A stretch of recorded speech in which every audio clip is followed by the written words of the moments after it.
What's up? What's up? What's up? I got my dog, Boss Cowboy. You know how we do, man. We took it off. What? See, got the big boss hog hat all this bossing all in the piece. You feel You know me? what I mean? You Say, let me. feel me? You feel me? He come in with the boss. You Yeah, feel man. me? Even got a fresh look, fresh I wipe down and got the everything. You got know how the you get it. fresh white. Yeah, Yeah, you know what I mean? yeah, No dust, brother. You know how it yeah. is, man. You gotta And I dust it like. off every now and then, Yeah, my brother. I like the top too. The top. Yeah, the shirt. Oh yeah, man. I went with the cartoon. You know what I mean? So it's Yeah. cartoon day, bro. Yeah, Like it's all it's still good. blue and silver, It's it's all silver. good. It's Silver and Blue Nation all day. You Yeah, know what I'm so saying? We it's repping the yeah, hard. yeah. So it's you. Cause I got to think it through when I come through on my boys show. You know what I You mean? When I feel come me? through on my Yeah. boys show, like, hey, It's gotta listen, be man. it's I know my official. man gonna have You know what I'm the uniform, saying? man. Strict dress code up in here, man. Yeah, man. What's up, everybody? Start getting the building. T Smooth TV. What's good with you, Craig English? What What's up? good with you, fam? The CFZ. My bad. I said CVS. I don't know what the hell I was just thinking about.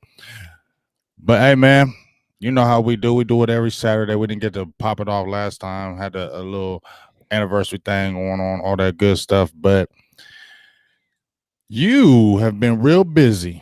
Yeah. You've been real busy. Yeah. And we're going to talk a little bit about that tonight. You've been real busy. First of all, you got your book. Well, this is year 2 for the book, right? Yep. And is it finished or is it almost finished? It's finished, but Still want some nicks and nook and crannies, yeah, maybe go over it, all that good stuff. right. It's to clean it up. All the thought is done. It's the cleanup time. It's that Yeah, time. the And cleanup then thing. and then now I feel good to peek out and ask questions to the community. Now it's Mm-hmm. that time. So I'm gonna talk to you, find out your sleepers, and give you credit for it, anybody that I didn't see, Right. and then and go around the room and do that same thing and kind of throw those people in there as I Mm-hmm. look at them as well to add to it, and then it's go time to where we're gonna go all day 24/7. Obviously, you and everybody else and me and talk about the candidates that can make the Dallas Cowboys better. So, and I know you've been doing your homework a Yeah, thousand percent. so we're gonna, like I said, keep on getting into it because there's still not a whole bunch of time. It's almost right around the corner. Combines are going to start being around the corner. They're starting to be starting doing individual drills, those type of things, as limited as they can because it's not official. Because the combine is not the way it is, at least for this year, because of the COVID. And I'm frustrated because that's been my kind of annual thing. I've been the last 3 years. Out of the last 3 years, I've been the last 2. I only missed it one time in the last 3 years, and I was really pissed off that I missed that year. But I really love going to combine, boss, because it's good to see him on tape. It's good to watch that film, but it's good to actually get up close and see him do them drills. That's my main thing. I just like being able to see them do them drills, see that footwork, see them hips, see how they can change direction. I like to be able to see the shuttles, and it doesn't define you because we've seen tons of people come out of there when they said the underwear Olympics. You know what I'm saying? That have come out there, been monsters in the combine, and have done absolutely nothing in NFL. We know that doesn't contribute, doesn't be the main factor, but it has changed people's minds when you get in there and actually see footwork close up. It changes things. It does. And this is a year to where honestly the people with the better peaks and views are going to have the better boards. So the public has been taken out of that part of the process. And I know you, like me, we'll all have a board that's going to be more like a tape board because you don't have the measurables. And then when you Mm-hmm. get the measurables, you kind of waiting on confirmations on things you might suspect. So like certain, like everybody has kind of like from their film eyes, there a lot of us agree that its long speed looks questionable.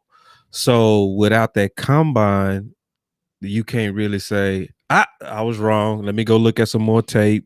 Maybe he's a long strider, deceptive, or just truly doesn't have the game speed, right? So all that it changes now. So that means everybody got to dig real close on pro days, really try to get all of that data that way. And it just takes longer now. Because I mean, this time last year my book was done, but it's you have to do so much more research and different ways and creative ways of finding the answers. It's just harder. Yeah, for sure. Let me give. We already got a question up in here. Let's jump on these questions right now. This is from what up, the lunatic. This is from EP Gamer 11. What are your opinion or take on Dak Prescott? His take this. Oh, he says I'm a new viewer. What's your opinion? Well, I mean, we're gonna end up talking about him. It's I'm gonna just be in a synopsis. He should be the Dallas Cowboy quarterback for a very long time. And that's all I got to say. It's too deep because it gets to the point where, wow. And it's funny that this question comes up, boss, because I'm to the point now where I'm tired of defending Dak. Like, dog, it's like I get tired of watching on Twitter, and every other day we have to defend Dak. We have to show what he did, next gen stats. We got to show his stats in 2018 where he was 9.8 yards per. We have to show that for Dak Prescott, like every freaking year, every freaking highlight, every other week. They have to show this to, like, prove to the world like Dak Prescott is this guy. I'm just tired of hearing it. But to answer his question, he should be the quarterback for the Dallas Cowboys for a very long time. I know you would definitely agree with that, Boss Cowboys. Yeah, and we getting ready to know soon. Yeah. The suspense is getting ready to be over. So at this point, just kick your feet up. You just got to wait a little bit, to the 9th, and then we're going to get the biggest clue. So if they don't put, and then, you're going to get a clue even before, because Big James, he know the pattern of the Cowboys. We all do. When they're getting ready to do a deal, they free up space. So if you don't see any movement, then you're more than likely going to see a signing.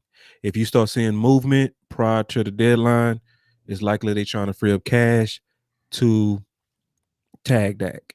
And, and it's also depend on which tag, because the non-exclusive tag is actually less, and most people don't talk about that. It's around 25 million, I think. Don't quote me, but it's not what it is to be on a non-exclusive tag. I mean, on the exclusive tag. So, which is the 37.7. So, let's just all just wait it out. We this close. I don't really want to speculate at this point. It's show me state now. Show me what you're about, either with a contract or putting that tag on him. If they put that tag on him, though, he gonna play at least one more year. You can just count on him this year. The problem, though, is that Dak has all the leverage, literally all of it at this point. Like big game. When the only leverage the Joneses have is when a rumor comes out about Russell Wilson, they say, "Ooh, that's leverage for the Joneses." It's like, no, it's not. That's not even. That's nothing. No kind of leverage at all. Like that's what I'm saying. That was just stupid. Like stupid things. Like just the stupid things. Like I posted today. The stupid things. When they talk, I said, "Man, it must be great just to be able to talk so stupid and retarded on TV." Like, and I ain't even disrespectful. Like that's retarded when that dude was talking on that part interruption. Like, dog. Like they must. I want to be behind them scenes, because when I did media, they said they did this. But I mean, I would just want to sit behind them scenes, boss, and listen to this fool. Like, I'm not gonna call you fool because that's not right. But what I'm saying is, bruh, shut up. Oh, Dallas becomes an instant contender if they get Russell Wilson. Hey, let's get rid of Ezekiel. That's like, man, that's not happening, dog. Like, this is if they having all this trouble with Dak, with money and all this, you think they're gonna jump to Russell Wilson all this with 30 and he's 30? Man, y'all ain't got nothing to talk about. Y'all bored. Y'all really, really, really bored now when you're talking about Russell Wilson. And I knew it. As soon as it said Russell Wilson's agent said he ain't requested no damn trade, but guess what? He had some destinations, and it didn't say Chicago first. It didn't say any other teams first. It said Dallas, and that's all the world needed. Oh, we got some more stuff to talk about now. Could it? Did we get to see the Russell Wilson pictures in a Cowboys uniform? Everybody got to be in a uniform, boss. When they leave their team, we Dallas Cowboy fans got we got the quickest switch of jerseys with their numbers with a cowboy on it more than anything. They ain't coming here, dog. Stop talking about, just like with J.J. Watt.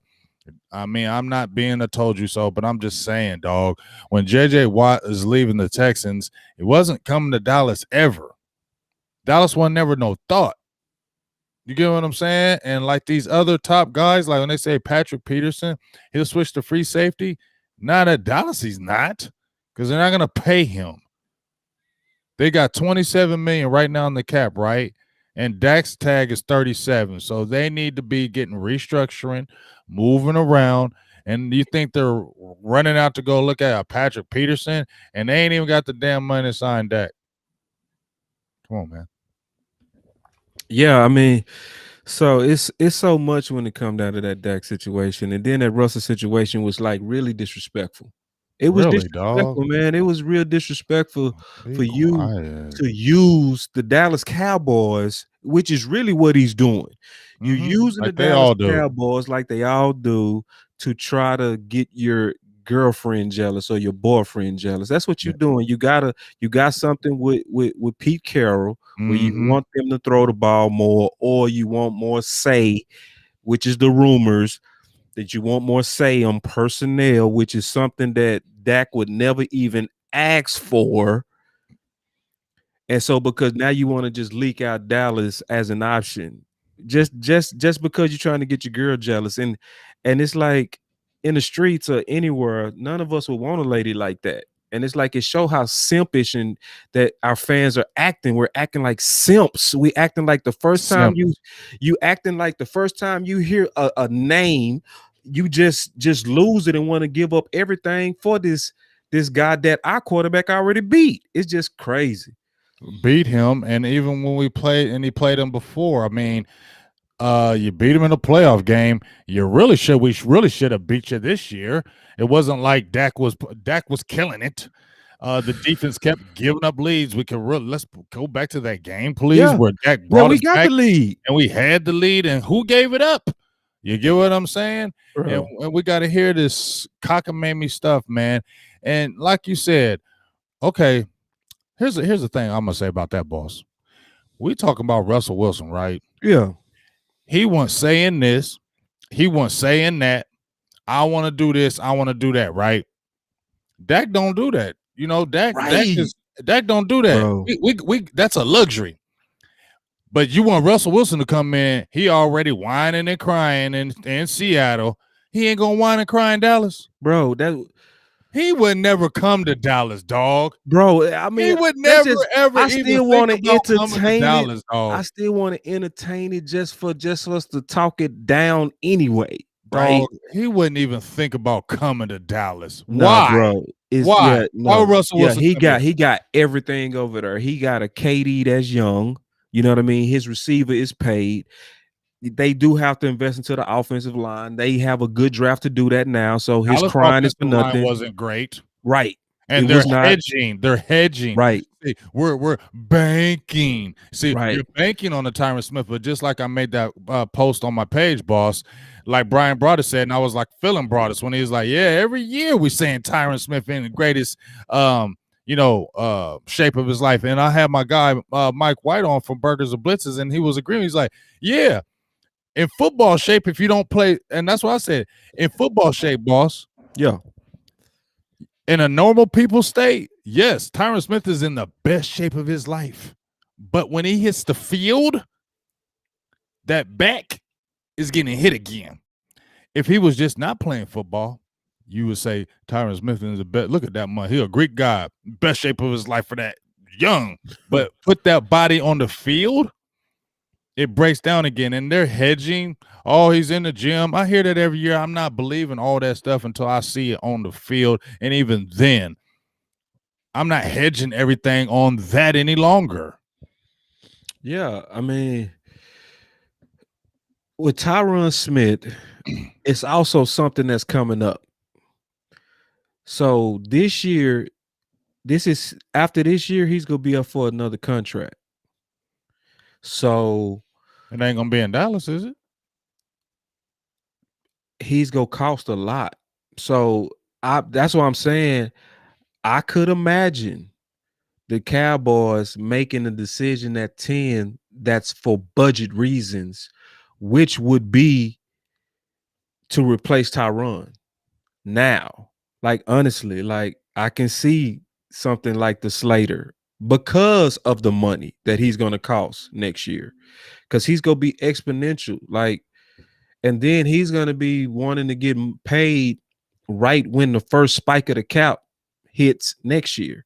It's Right. going to hit, and he's going to be due then, and likely he gonna make an excellent case because he know he got a ball out this year. So games he probably could have played that he decided to sit out, he might thug them out now, put up that good tape, because even at 70%, he gonna be top 5.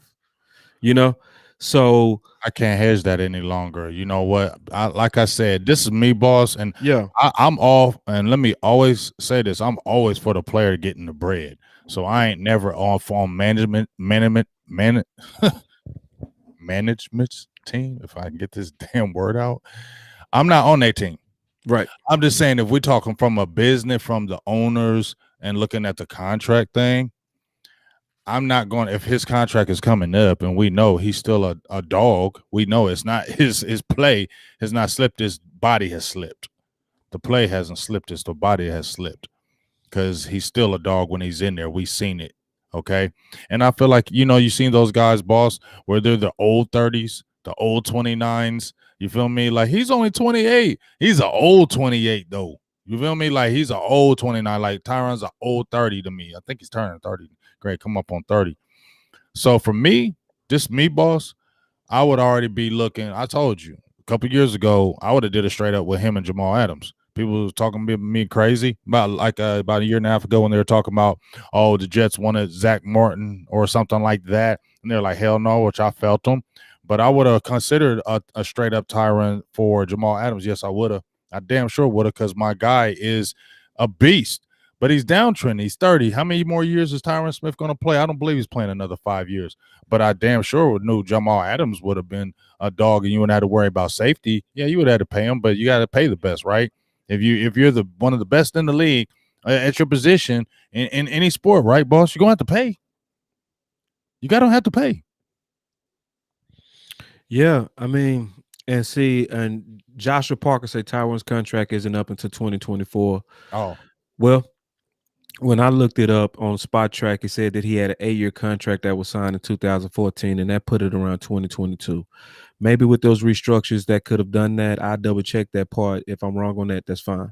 But at the same time, if it's 2024, if Joshua was right on that and I'm wrong on that, which sometimes happens, I mean, it happens, you know what I'm saying? But if that's the case, we'll still address it from that standpoint. Then from that standpoint, Tyron Smith, we still in a good place because we have 2 young guys who played almost all season, night and steel. And then potentially you have obviously Liel coming back. So if it's the case to where he's already signing with us to 2024, then we're okay. If it's an 8-year contract that's looking like it's getting ready to expire, like I originally thought, then this is going to get real interesting real soon, because then it's going to be due for payment. He's going to be due. And if that's the case, then I can see the Cowboys doing it for budget reasons, for sure, where they need to get somebody now, because you don't want to try to replace a left tackle when you need it. You want to have that guy up and coming while your guy's in the building, so that you can kind of roll one out as you rolling the up and coming guy in, similar to what they tried to do in Philly with Dillard, you know? Mm-hmm. So where they drafted him early, way before Cox fell all the way off a cliff, you know? Right. So now that Cox is officially off, now Dillard is hopefully coming back healthy now. They have some room similar to us to where their backups got a lot of reps, so they can have those up gains and stuff like that. So we kind of sitting pretty if it's 2024. Well, I will also say this, that looking at the tackles in this class, it's not bad. Even like you're talking about the Slater kid, there's other guys besides him that you could probably get out of the first round. Maybe so. Yeah. It's a great draft to me. Yeah, I mean, tackle, it's really, and guard. It's a really good draft for that. So I think you could be okay if you didn't jump out there at 10. Now, like I said, that 10 is going to be a funny pick, man. It's a funny pick how it's going to roll. The 1 through 9 is going to be real funny how it goes. But Cowboys really going to have to, me and Mike talked about this a couple of days ago, boss, and I said I try to give the Cowboys the benefit of the doubt. I haven't said the drafts have been, I said the drafts have been good. They haven't been dominant. But one thing I said I had was saying that they have been trying to have this defensive mindset in the draft since maybe about 2014, because that's when the DeMarcus Lawrence came around. And then 2015, Randy Gregory came around and Byron Jones came around. 2016, obviously we saw Dak and Zeke, but Jalen Smith, Anthony Brown was in there. 2017, Taco, Jordan Lewis, Shadobe, Xavier Woods. 2018, Vander Esch. You get what I'm saying? Now, all those players that I'm naming, only one you really talking about is DeMarcus Lawrence and Randy Gregory just now, because he's getting back on the field. But if you look at from 2014 until now, you can maybe look at last year, but we can't look at last year and say, "Ooh, they was dominant." Diggs looked real nice, but he was by no means dominant. Okay, Gallimore came on at the second part of the season, and we saw no Bradley and Nye, and we saw no Reggie Robinson at all. But if you look at that draft from 2014 on the defensive tip, in my opinion, I said this, and they haven't drafted great defensively. Because who are the players that are really standing out at this time from, let's say, 2014 when they said we need to really start concentrating on defense up here? 2014. No. No, I think that was a good offensive draft. I think that was the year we got Zach Martin, right? Yeah. And Lawrence came in. They moved up to get Lawrence. Okay, so that's a good draft for sure. Just from Tank, but I'm saying I'm talking defense. Yeah, from that point, Tank. So Tank just now 2015. Though. You feel me though? Listen, boss. Lawrence Tank just now, in my opinion, not like 1 year, but it's just since 2017 when he started really turning up. It's not like he was turning up from the day he was drafted. He ain't been turning up the whole daggone career. No, Randy Gregory, and that's uncommon. Yeah, and that's uncommon. See, and that's what makes your point so real, because see, it's tricky when you're dealing with defensive line, in my opinion, on any of it, because it takes about 3 years for most guys to kind of get the grown man, old man legs and strength. You know what I mean? Like, yeah, but not everybody. Not everybody, but generally the ones that come out banging out the gate, those are the top 10s. You know what I mean? Right. And it's our first time being here. And just this year, damn, this not the year for them. You know what I mean? Right. Like, this just not the year. Right. You know, like if it would have just even been last year, we'd have been sitting here getting what's Brown? We would have been Brown. We'd have been like, yeah, we're getting ready to get Brown, right? Or we'd have been Kinlaw. Right? It would have been, oh yeah, we getting ready to get Kinlaw. We know that, right? It would have been just automatic, but they not this year. So it's one of those things to where they're going to have to be very wise on what they do to improve this defense. And I think it's really starts with free agency. We can talk about the draft, and I'm always cool with the draft, but I think it first starts with that free agency, bro. Well, you just made me start coughing because we already know. That's the problem here. I mean, that is the biggest problem here. See, that's the biggest problem here, boss. And I want to say it one more time. That's the biggest problem here. That you want to get in the draft, and you want to, and we all know your team has to survive through that draft. You have to replenish your team year in and year out through that draft, right? But like, we had a great talk. I can't keep going back because it was a great show. I felt like with me and Mike. It was like when you go out, you draft for those players for that future, but you get those players in the free agency for your need. So if you need that D tackle, you need to get that dog.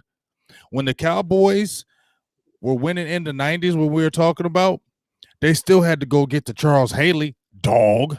They still had to go get the Deion Sanders dog. You feel me? Had to go out there and get the dogs to get them over the hump in free agency, right? Because what happened in 94? Dallas lost, and he said, bump that. We ain't losing no more because we got the team. Jerry said, bump that. I'm going to go get the dog. He did. And what happened? He overrode Steven on that too. Yeah.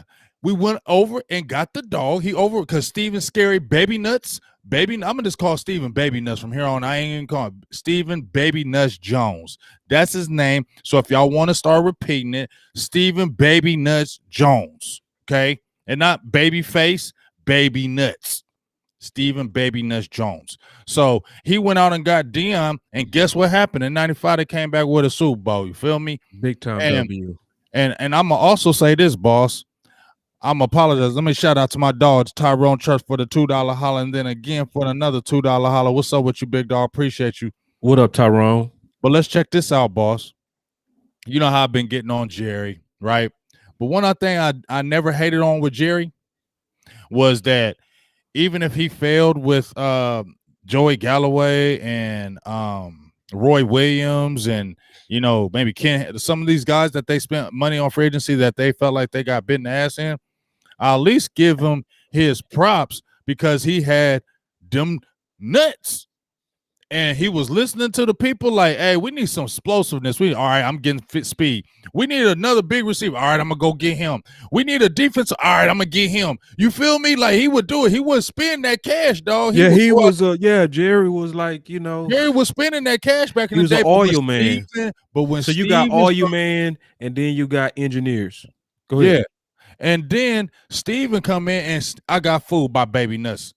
I got fooled by Baby Nuts Jones. Baby Nuts Jones fooled me, dog, because Baby Nuts Jones had me feeling like, dang, Jerry going nuts with this. I like it, but maybe not going to get on money. Oh, look at he getting the cap back there. You feel me? This was from the outside in, boss. You know what I'm saying? I was the ignorant fan. Look at he getting that cap together. He doing this. He doing that. Oh, I'm like Steven. Oh, I can't wait to Jerry get his ass on and Steven come over here and take over this and do this and do that and do that. And then,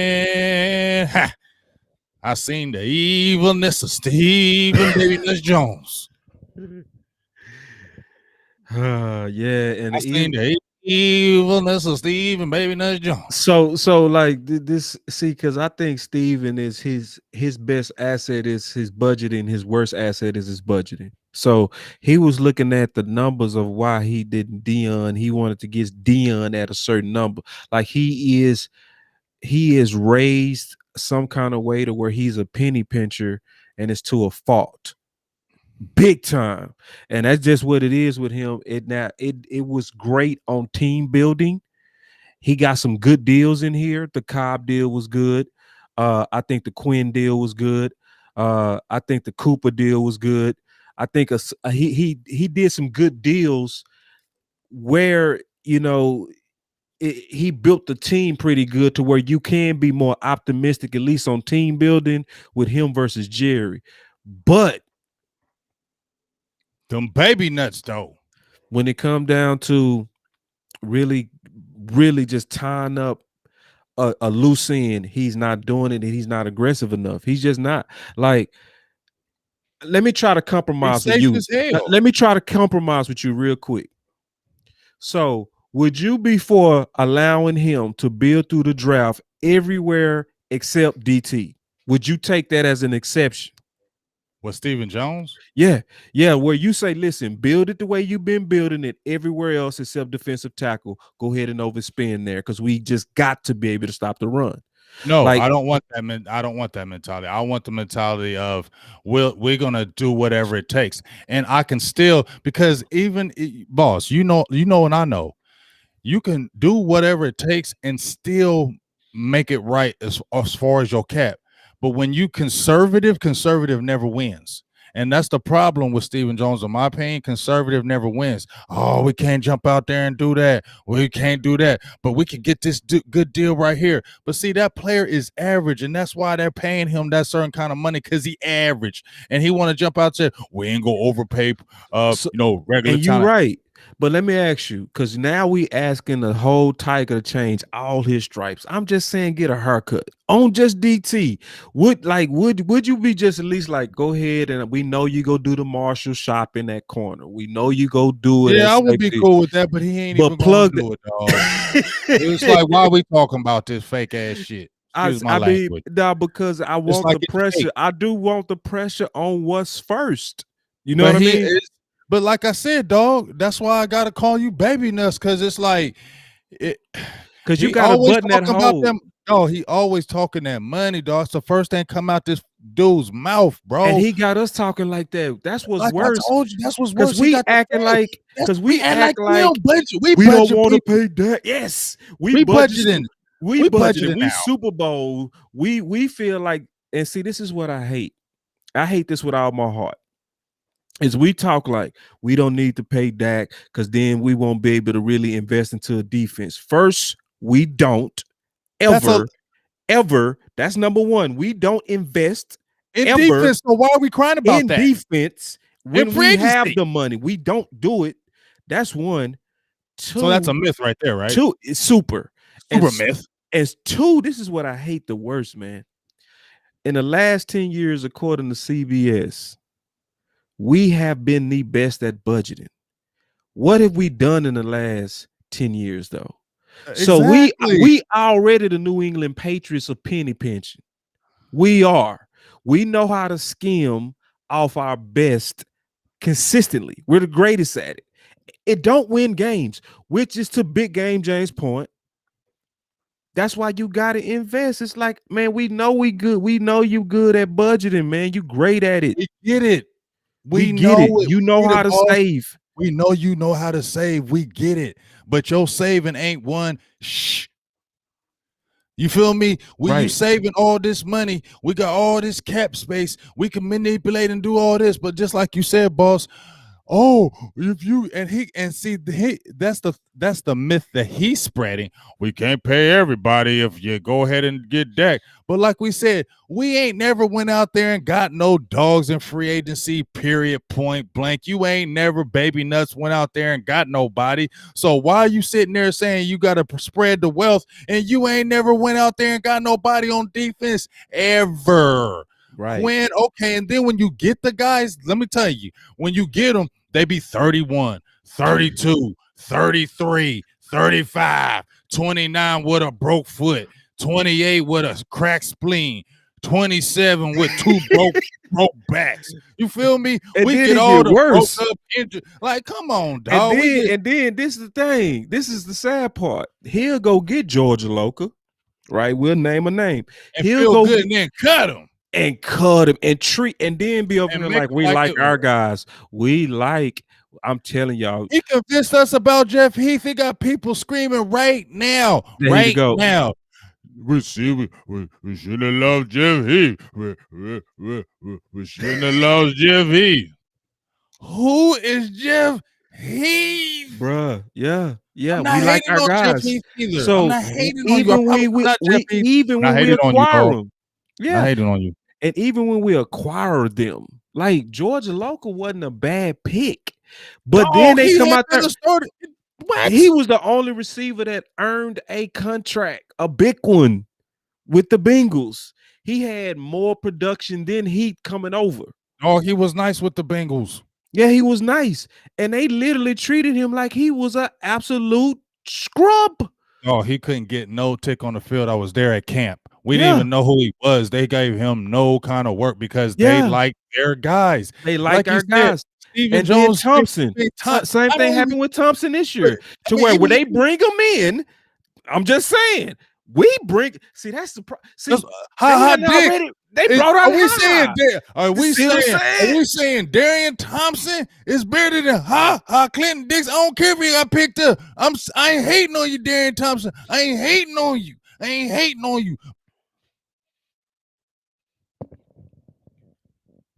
Boy must have been going off. Go ahead, brother. Yeah, I think I hear you there. Go ahead. I went out. See that passion. I don't want Cowboys because I don't like them. I told you. I've been married to y'all 40-some years. You seen the post. You seen the post, boss. I've been married for 40 years. 40 years we've been together. But I'm telling you, when we go to bed, I sleeping down the road. Say. They told us Thompson was better than Ha. Oh, man. So we got two examples, big, to where they brought in starters, quality safeties. And said, cut. We like our guys. Brandon Carr, okay, was better. Brandon Carr has been asserted how long? Yeah. His whole damn career, damn near. Yeah. And they bring him in. just to get cut because they like Darian Thompson. Yeah. Carr at his older age was still a much better athlete than both Xavier Woods and Darian Thompson. And here's the thing. Xavier, you was 6th round for a reason, and I ain't hating on you now. I ain't turning on you, Xavier. I promise. I ain't even trying to be that guy to turn on you because I told you I wrote articles, been on your back. But bro, come on now, we know. And you already said it, boss. I'm gonna give you the tick. I don't care what anybody said. You was the first one I heard said, I bet you they offer Xavier Woods a contract. You said that long ago for anybody was sniffing it. Then all of a sudden, here come articles, Boss Cowboys. We was on the show. We had the show, boss, where you said it. Yep. We had the show. It was like months ago. Yep. And you was like, I wouldn't be surprised if that offer. And I think it was during the season. We was like, I bet you they offer him. Yeah. I bet you they offer him. Yep. You know why? Because that's how they do. Because you cheat. That's because you cheap, and then he's one of their guys. And you're one of our guys, and we just still think we can bring that potentiality. We got Quinn. That's why we're not gonna cut Jalen Smith, because guess what? He's a cornerstone, and we got Dan Quinn in here now, and he's gonna get everything right, dog. I'm gonna just keep it real, okay, boss? I'm not hating on these players. I ain't saying I'm like but dog, I just happened to turn on that Giants game. I just wanted to watch it. You feel me? The last game of the year. Oh, he's super cool now. No, I got some. When I put these on, I got some cloud view stuff. I'm giving you feel me? So I watched the last game of the year, right? I just watched the first series. The first series where they went down the field and scored that touchdown. I said, bruh. And I specifically watched Jalen Smith, and I'm not piling on. I just watched him. First of all, he had a play where he had a chance to make this tackle. He just slid down the line like it's like how do you not see this running back is right in front of you and you act like you can't see him? Then he took, like, the play was ended and somebody almost came near his left leg. He lifted that joker up and lifted up and hopped off near it. Like you know how you don't want nobody touching it or hitting it? That's how he hopped up. And I'm like, and I've been saying that, boss. I don't care. I've been saying it, and I noticed it this year. I don't care. I don't care. Nobody tell me. They can just say I'm wrong. I don't care. I was looking at that leg this year, and it ain't right, dog. It ain't all. I know it's not right, and teams know it ain't right, and that's why they exploit the hell out of it. You get what I'm saying? And then another play, he's there in the hole, and he just totally just runs past him, and then he tackles him 10 yards down the field. So he had 2 tackles, and both of them were after a 7-yard gain and a 10-yard gain. Then him and Sean Lee both got killed on play fakes. Danny Dimes is play faking y'all like that, and y'all going for it with these sorry-ass running backs? Wow. And then when they did the reverse for the touchdown, Lee went for it. Jalen was still running after the dude after he clearly saw the ball was gone. Then he saw, oh, wait a minute. Dog, this recognition was 100 years later. And then I saw Anthony Chippy Chip Brown. I ain't trying to bust, but the Pringle chip, that threw me off. But I mean, you believed it? You said you believed it? I didn't believe the Pringle chip. I never believed that Pringle chip because the Pringle is you get a Pringle and you can smash it easy. Like, whoa, you smash a Pringle easy and you got a Pringle chip? No, that's easy to you got to get it like a ruffle chip. You feel me? Or a crackle, the crinkle. How about no potato chips? I said if you're going to get a chip, it got to be a hard chip. Anyway, you feel me, boss? But I see Anthony Brown, dog. This dude had the tackle. He just jogging all over there and there. And Xavier Woods letting the receiver just push him. He backing up from the receiver from the block.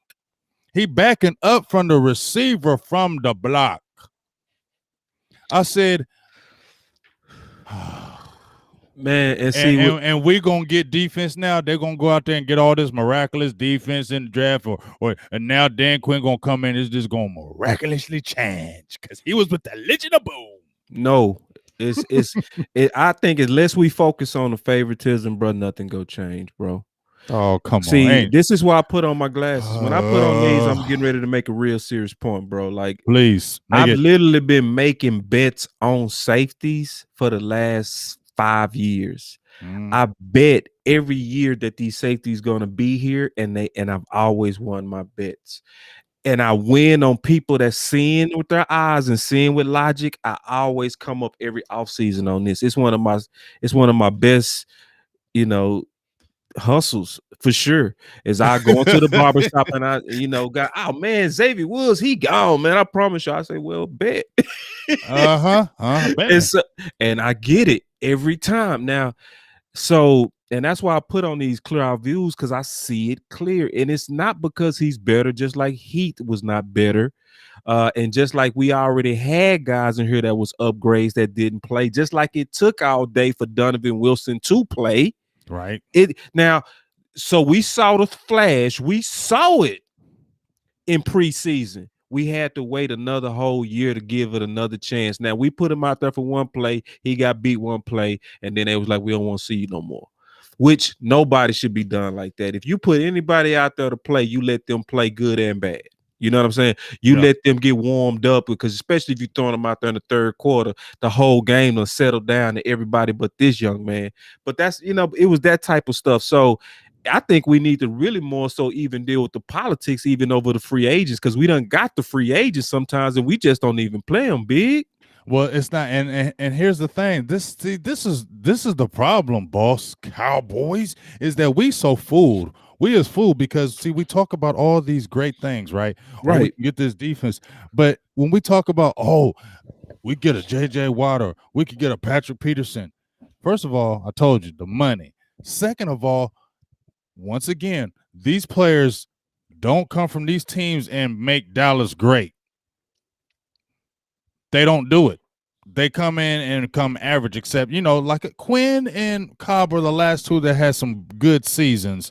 But more times than not, players ain't from free agency coming into Dallas and making Dallas great. Okay? They're not doing it. So where are we supposed to believe this fallacy? Because number one, it's going to be a cheap way to come. These players who are average that they're bringing in are going to all of a sudden build up the team and make us take this Super Bowl leap now, because we got average free agents and we're trying to wait and hope these players that they drafted are going to take this next leap. Okay. Yeah, and that's scary though. No, that's super scary what you're saying. But the biggest signal that all of us are waiting on, we're waiting on Xavier Woods. That's the easiest. If they resign Xavier, bless you. If they resign Xavier Woods, we're going to know. We're going to know, boss. That's an easy one. We're going to know. That's an easy one. Like, there it is. He came out publicly and said a sixth rounder. Nobody goes a 600%. Yeah. Rounder said that. Not your first rounder, your second rounder. A sixth rounder came out and said nobody goes 100%. Yeah. You got that much nuts in the organization. A sixth rounder can say, man, everybody don't nobody go 100%, dog. Barry Church called it entitlement. And he said it on the late night hype. He said it. He said it's entitlement, and he said to even feel comfortable enough to say it in the public, let him know with your chest it was out. No accountability. He said because they come in, they're penciled as the starter from preseason, and it doesn't change. Yeah. And I noticed it, bro. I noticed it the year before, even worse. After the Chicago game, big. So when he missed those 6 to 7 tackles, everybody remember that epically bad game. Everybody remember it on me. Yep. So I was watching one of the Cowboy shows. Nate Newton was on there, and he was on there with that crew, right? Mm-hmm. So I think Jesse Holly, I think all those guys was out there, and Xavier just came. They said, hey, Xavier. They was trying to call people because they was outside doing the show, and the Cowboys was done practicing. They was out there eating at Wingstop. So a lot of players was like, I don't deal with the media. I don't deal with the media. They called him over. He come right over. Hey, y'all, smiling. I say, what? Now, this from high school, middle school, college, pros. Whenever you have a bad game, you more so just trying to stay low key. Right? You definitely ain't joyous and happy on trying to talk. Yeah, what's going on? Yeah, you bothered, you serious, you trying to display. Yes, that game was bad. Give me another chance. I'll redeem myself. I'm locked in. It was just an anomaly game. No, he was just out there, just hunky dory, just like when he went to Undisputed, right? And he laughed about dropping 4 interceptions. I dropped 4 of them.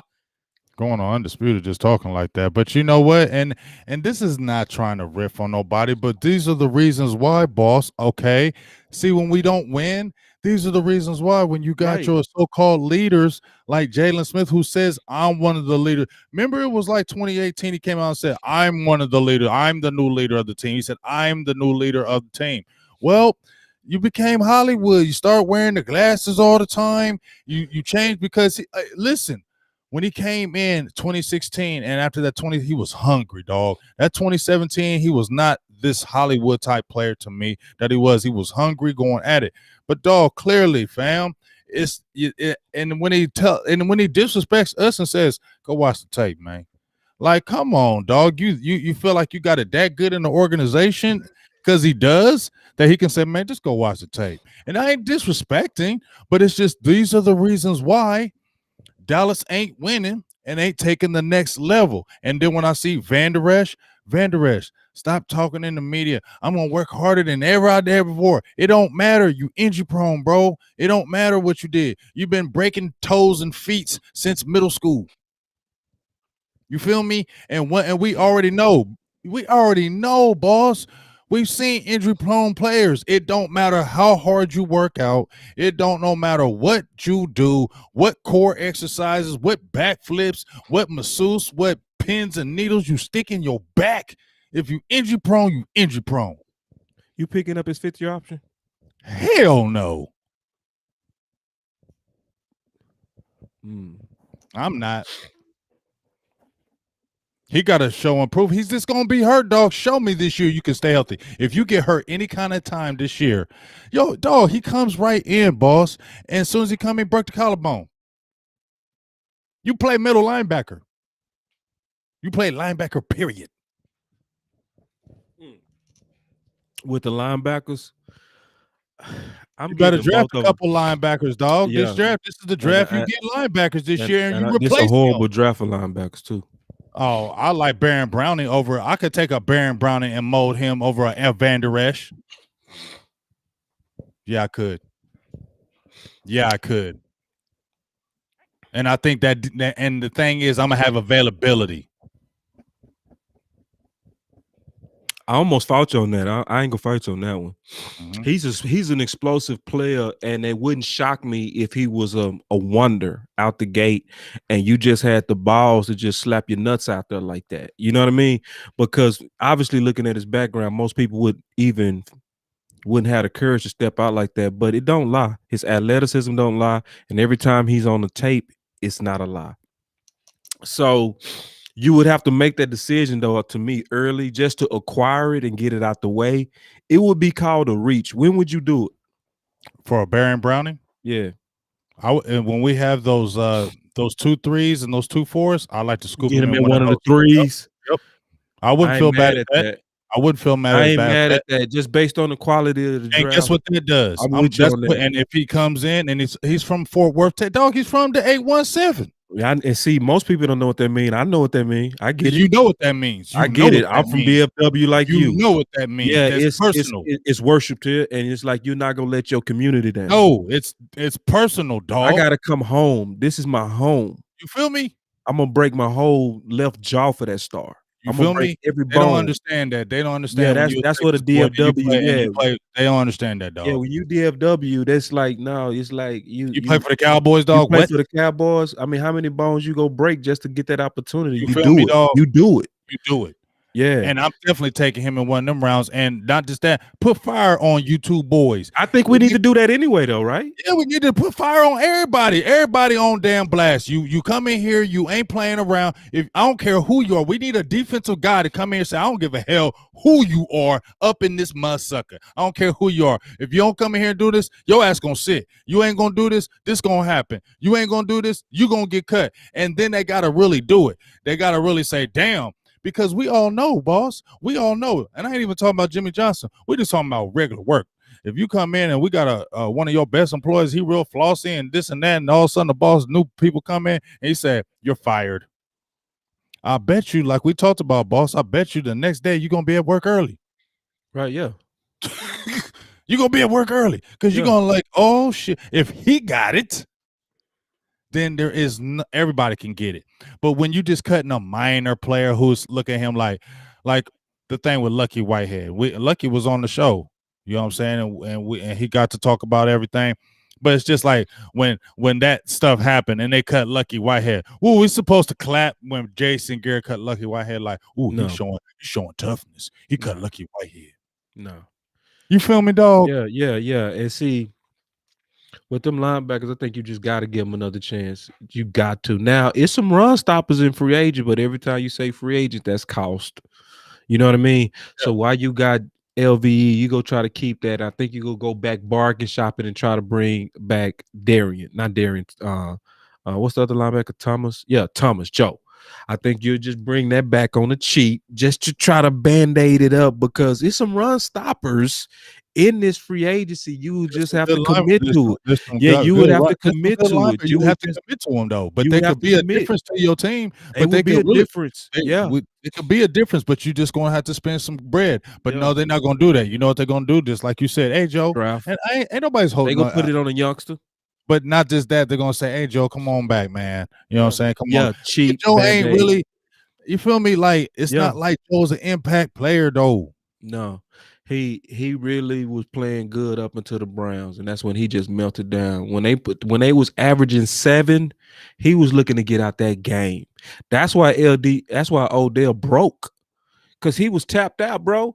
They was washing down on him all game, bro. You got to be made of steel to stay out there where it's just that all those guards and just loading you just every play, bro, right at you. Church called it bone on bone. He was like, bro, that's not even being tricked with your eyeballs. They just, for lack of better words, bullying you. They just monstering you. They just, man, they took your manhood. They buck broke you, bro. That's what was happening in that Browns game. And Joe out of there, I think he whooped like a mental dog now. Like he was not the same after that Browns. He was not. Dog, our defense is, I'm gonna just keep it real. Our defense is whack, dog. And I'm tired of looking at it. Our defense is whack, dog. And they need to figure that out. And like I said, I think it's hope though, bro. I think it's hope. We'll see.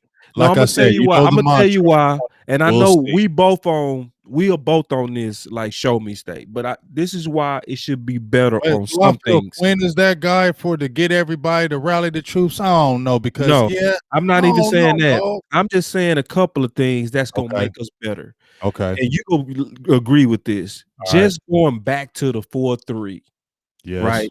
It's gonna allow because like we both say, like why would you give him a Mike Nolan, which is already have a confusing defense, and then your linebacker and Jalen doesn't diagnose as fast.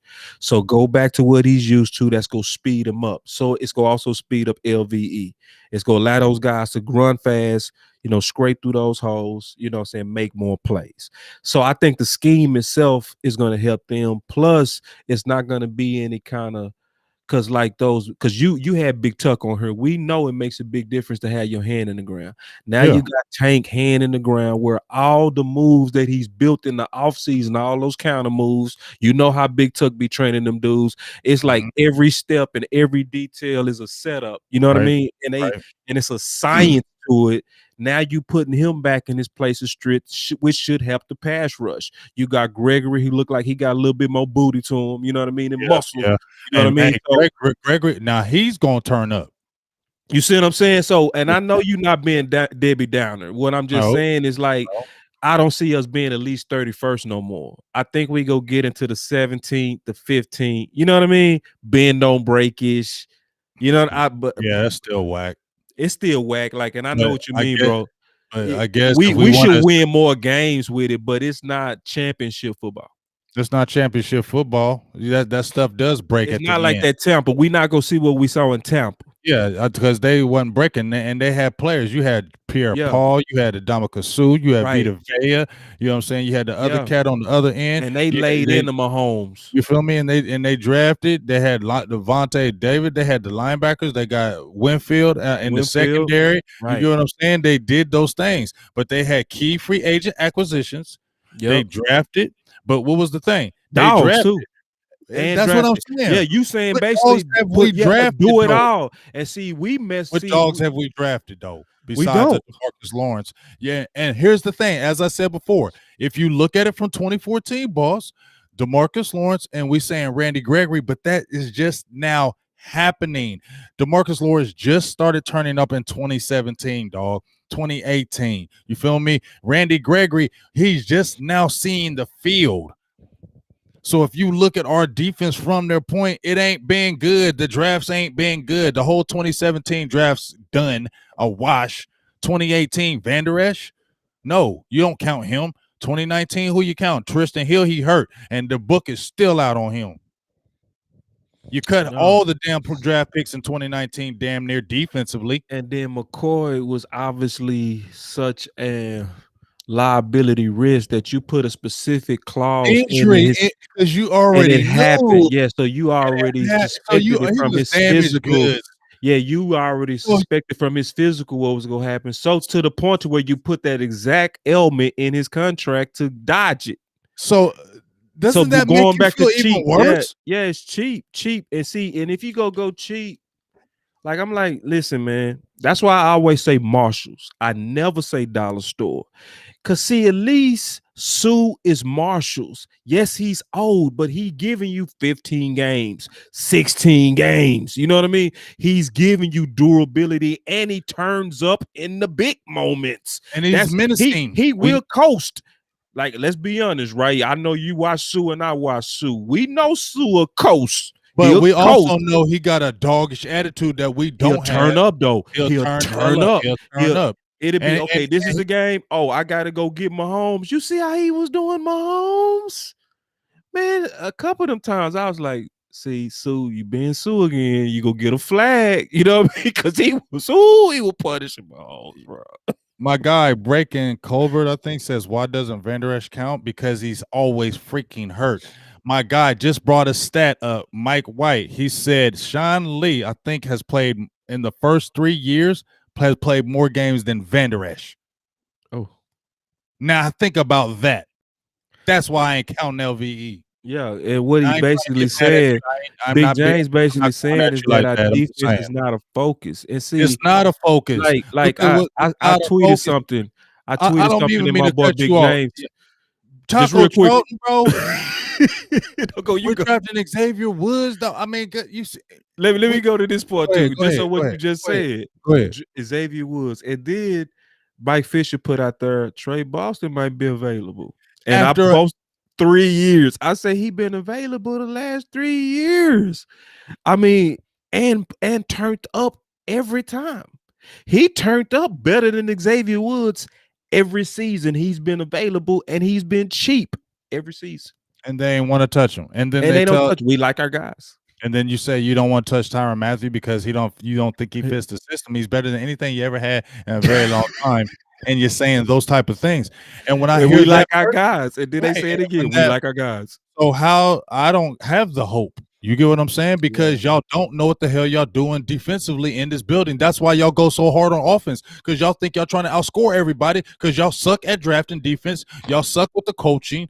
And I don't say Ron Marion sucks because he had y'all after the ball. But at the end of the day, you ain't really getting the talent that we keep on trying to pump up that they say we getting on this defensive side of the football. No, they're not. No, they're not. They're not. And it's just they're not.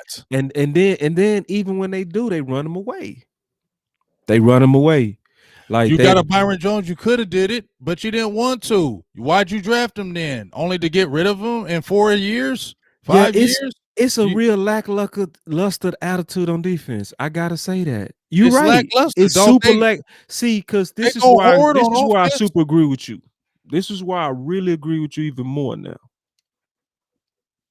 In 2014, when we turned up, we was called no names on defense. Mm-hmm. It's 2021 now. That's way more than enough time to have a nice defense. That's Oh, way more than enough time. should be. Now to ask somebody to build a defense in 1 year, you're ambitious. 2 years, still ambitious. 3 years, we should see some major traction. 4 years, oh yeah, your defense should be solid. 5 years, oh yeah, your defense should be the heart of the team. That's what we sitting on. 7 years from being called no names. I'm gonna show you this right here, boss. I'm gonna show you this. Shout out to my dog Matt Johnson, because if he would have never got hurt, I really do think he could have did something with Dallas. He's gonna be back on the show with Barry this week. We're gonna do Okay. a secondary show. Make sure you check that out, boss. I think it's gonna be kind of dope. We're gonna talk cover threes, the details of it, all that good stuff. But just look at this, okay? This is 2012. I said 2014. I'm gonna go 2012, right? This for on the defense, okay? 2012, Morris Claiborne, we already knew. Tyron Crawford, he's been okay. Okay. He's been okay. No. Let's slow down on that one. See, the problem with Tyron Crawford is this is something else going on that I think is going on in terms of certain schools and certain favorites. All right. Yeah. And so when I put on our glasses, and I know you want to get into that list, I just want to slow down on him real quick and put these on. Okay. So when I put these on, I'm seeing something, right? Okay. So it's like this Boise State love affair, right? Yeah. Yep. Where Boise State has worked out for the Dallas Cowboys greatly, but then it becomes like a favorite to people at the higher levels. And it becomes what I call, like on that movie Trading Places, where they bet, you know what I'm saying, Mortimer and Winfield. They bet on what was going to be the outcome if they said one of these guys, we can make him a hardened criminal, and we could take a hardened criminal and make that person an outstanding citizen. And that's what the movie of Trading Places was about. It was all about a rich man's best. That's what's going on with the Dallas Cowboys in the front office. You have egos that's involved, and that's where you can see it, like in the Crawfords, because Crawford is the Boise State guy. He earned his original contract, but when it was obvious that it was time to move on and get some space because he was done, especially after the 2 hip surgeries, you had 2 surgeries in 1 year on your hips, and we didn't make that man give us a pay cut. Right. So that's why I want to slow down on him, because it's favoritism mixed in with this stuff too. Not even just the quality. It's like Boise State, who you get, Thompson, right? Where you coming out there with this so crazy story that don't fit. And he's now, I'm hearing and reading reports of got an interception and ran it back for, pick 6. Now, I haven't even witnessed us do that in years. When was the last safety you saw get a pick 6 big? If you saw a safety do that, was the last time we had a corner pick 6? That was Byron Jones, and that was by accident. Right. So if you saw that and you have not seen that in years, you like, whoa, they let that go. Man, it's not even the quality of the picks, man. It's these guys, when they get the guys, they still on their Trading Places, Mortimer and Rudolph attitude, where they like, hey, I just believe that Xavier Woods and Heath and Anthony Brown go eventually work out.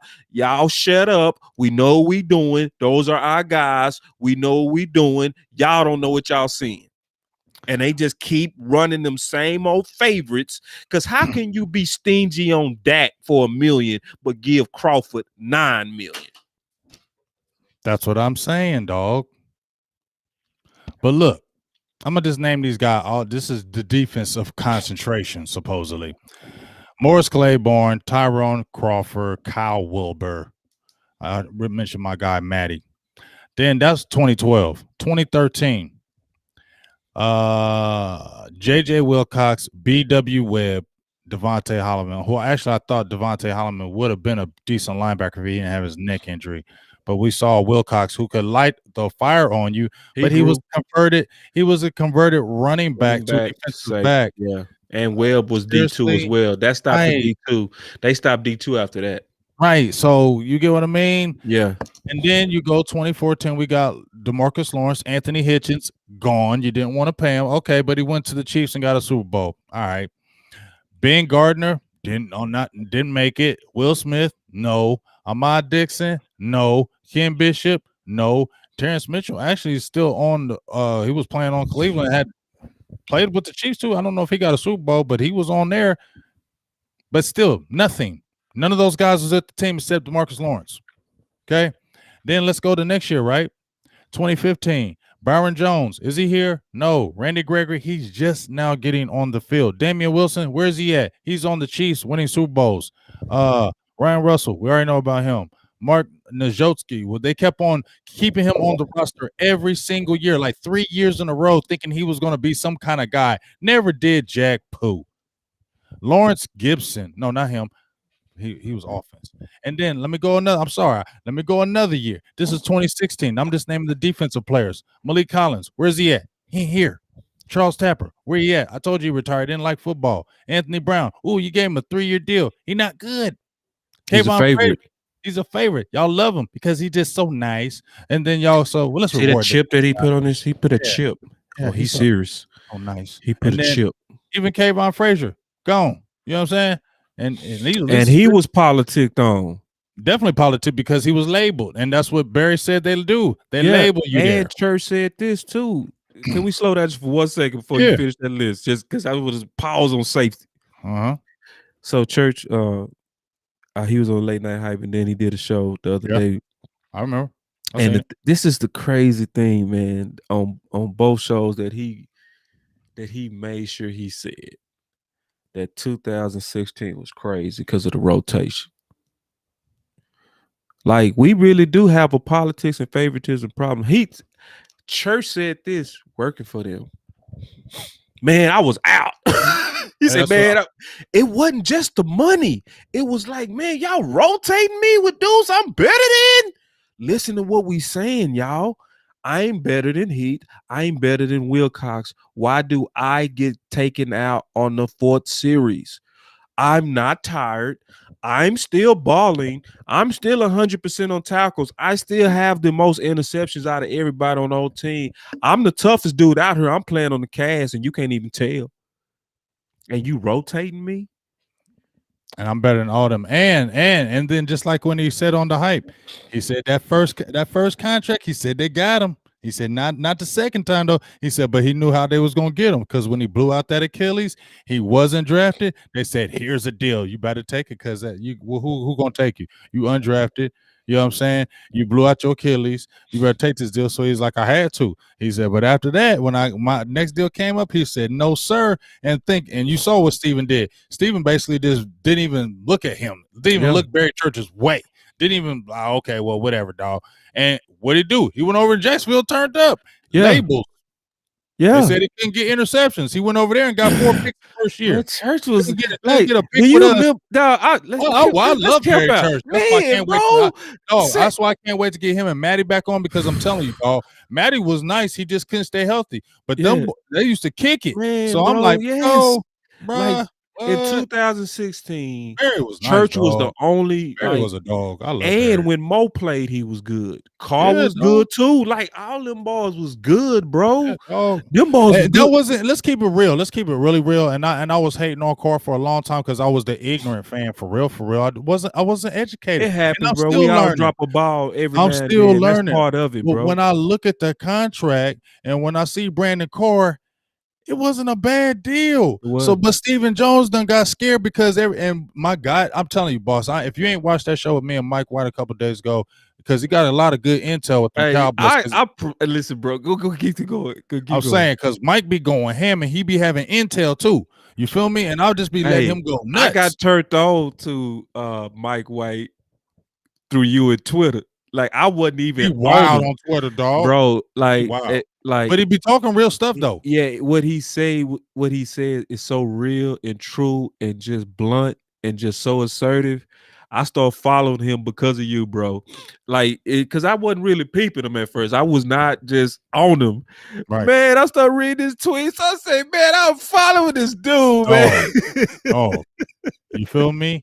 You get what I'm saying? Yes. And so what he was just saying was like, you know, you got all this stuff that people's just hyping over this and that. I think I just lost my train of thought. I did. So it's just got to come back to me. Yeah, no, it's all good, man. We was talking about likely it's gonna come to you because I think we was talking about safety.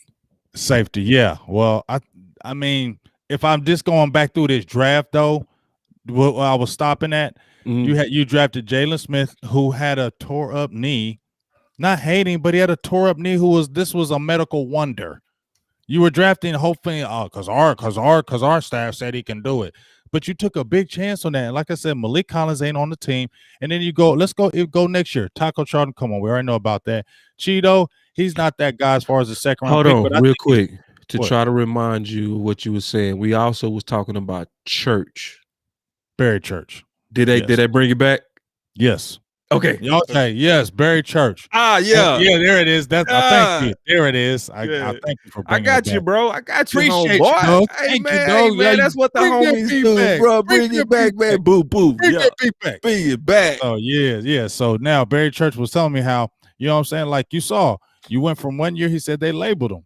They said he was just a box safety, couldn't do nothing else, and they weren't gonna pay him. He went over to Jacksonville, got paid, and then next year got them 4 picks. You feel me? And then, it's just kind of like you got a guy who's turned up and gets better, but then you don't want to reward him. He goes somewhere else and he does. You get what I'm saying? This stuff, and he says Stephen Jones has still not got over that Brandon Carr signing. He said because they kept on saying in the media it was a bad contract. It was a bad contract. It was a bad contract. He said they kept on saying in the media Stephen was taking that person because he was over that contract. So that really just after we've seen it, boss, since that Brandon Carr signing, that last big free agent signing was Brandon Carr. We have not seen it since. To me, that correlates because that's what I feel, because we kept on hearing. Remember what we kept on hearing, boss? That Brandon Carr, he's not he getting 10 million a year, but he only got like 1 interception. You know what I'm saying? Is it worth it? Is that contract worth it? Let's go back and look at the numbers. You know what I mean? And everybody was discrediting that contract, but when you look at it now, he played every single game. I think his first year got 3 or 4 picks. Man, I think his first game. It didn't miss a game, and he was very quick. People look at that damn Detroit game. Now, see what happened is, and I was also young in the game too, right? Just on and falling for the propaganda. That we both fell for the propaganda with Carr. What happens, what we know now, which was happening then, is Carr was in just the Dallas media, evil clickbait, create drama arena, and he was getting killed by it. Because all you got to do is go look at pre-contract Carr, post-contract Carr.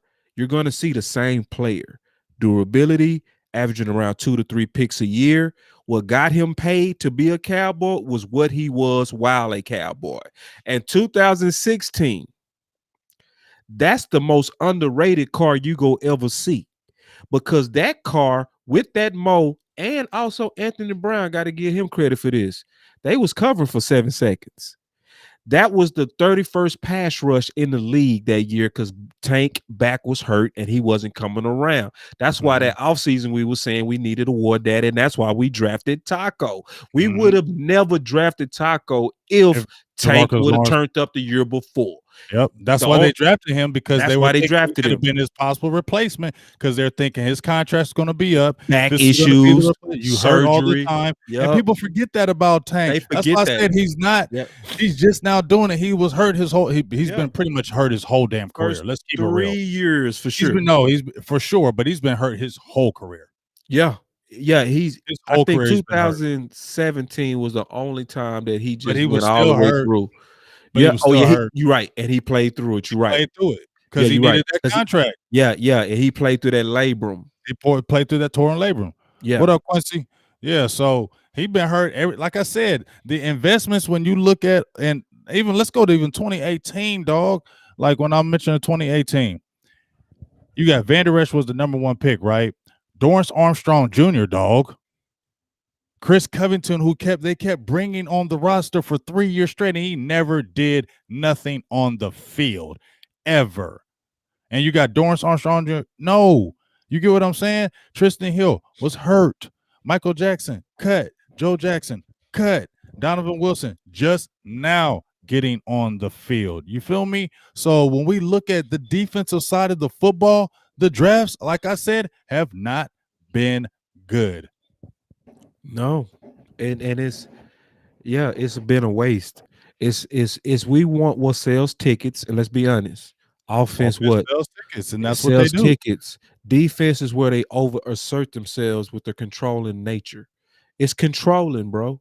It's really they got it's both. It's bad picks mixed with controlling and politics.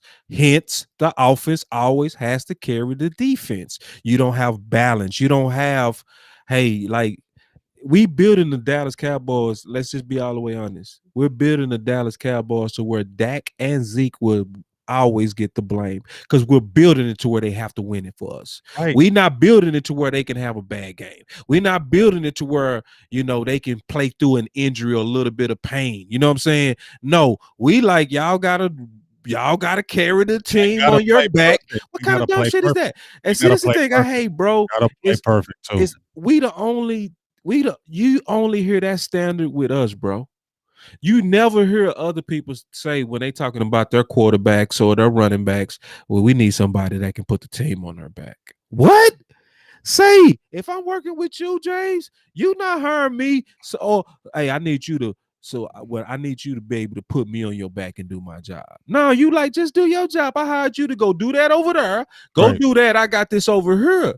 But some kind of way, when it comes to Dallas Cowboys, it becomes this whole new retarded crazy standard, but that's because nobody's sounding the alarm like you are right now enough to where we really need to get serious about two things: the quality of defensive players, and when you get them, don't play the politics when they get here. And that's the two things that keep killing us. Like, none of us can, like, you can't look me in my eye with a straight face. I'm gonna look at the camera real quick. I want y'all to look in the camera too, and I want you to tell me in a straight face how in the hell for 4 years straight did we see Anthony Brown even competing with Jordan Lewis after Jordan Lewis rookie year?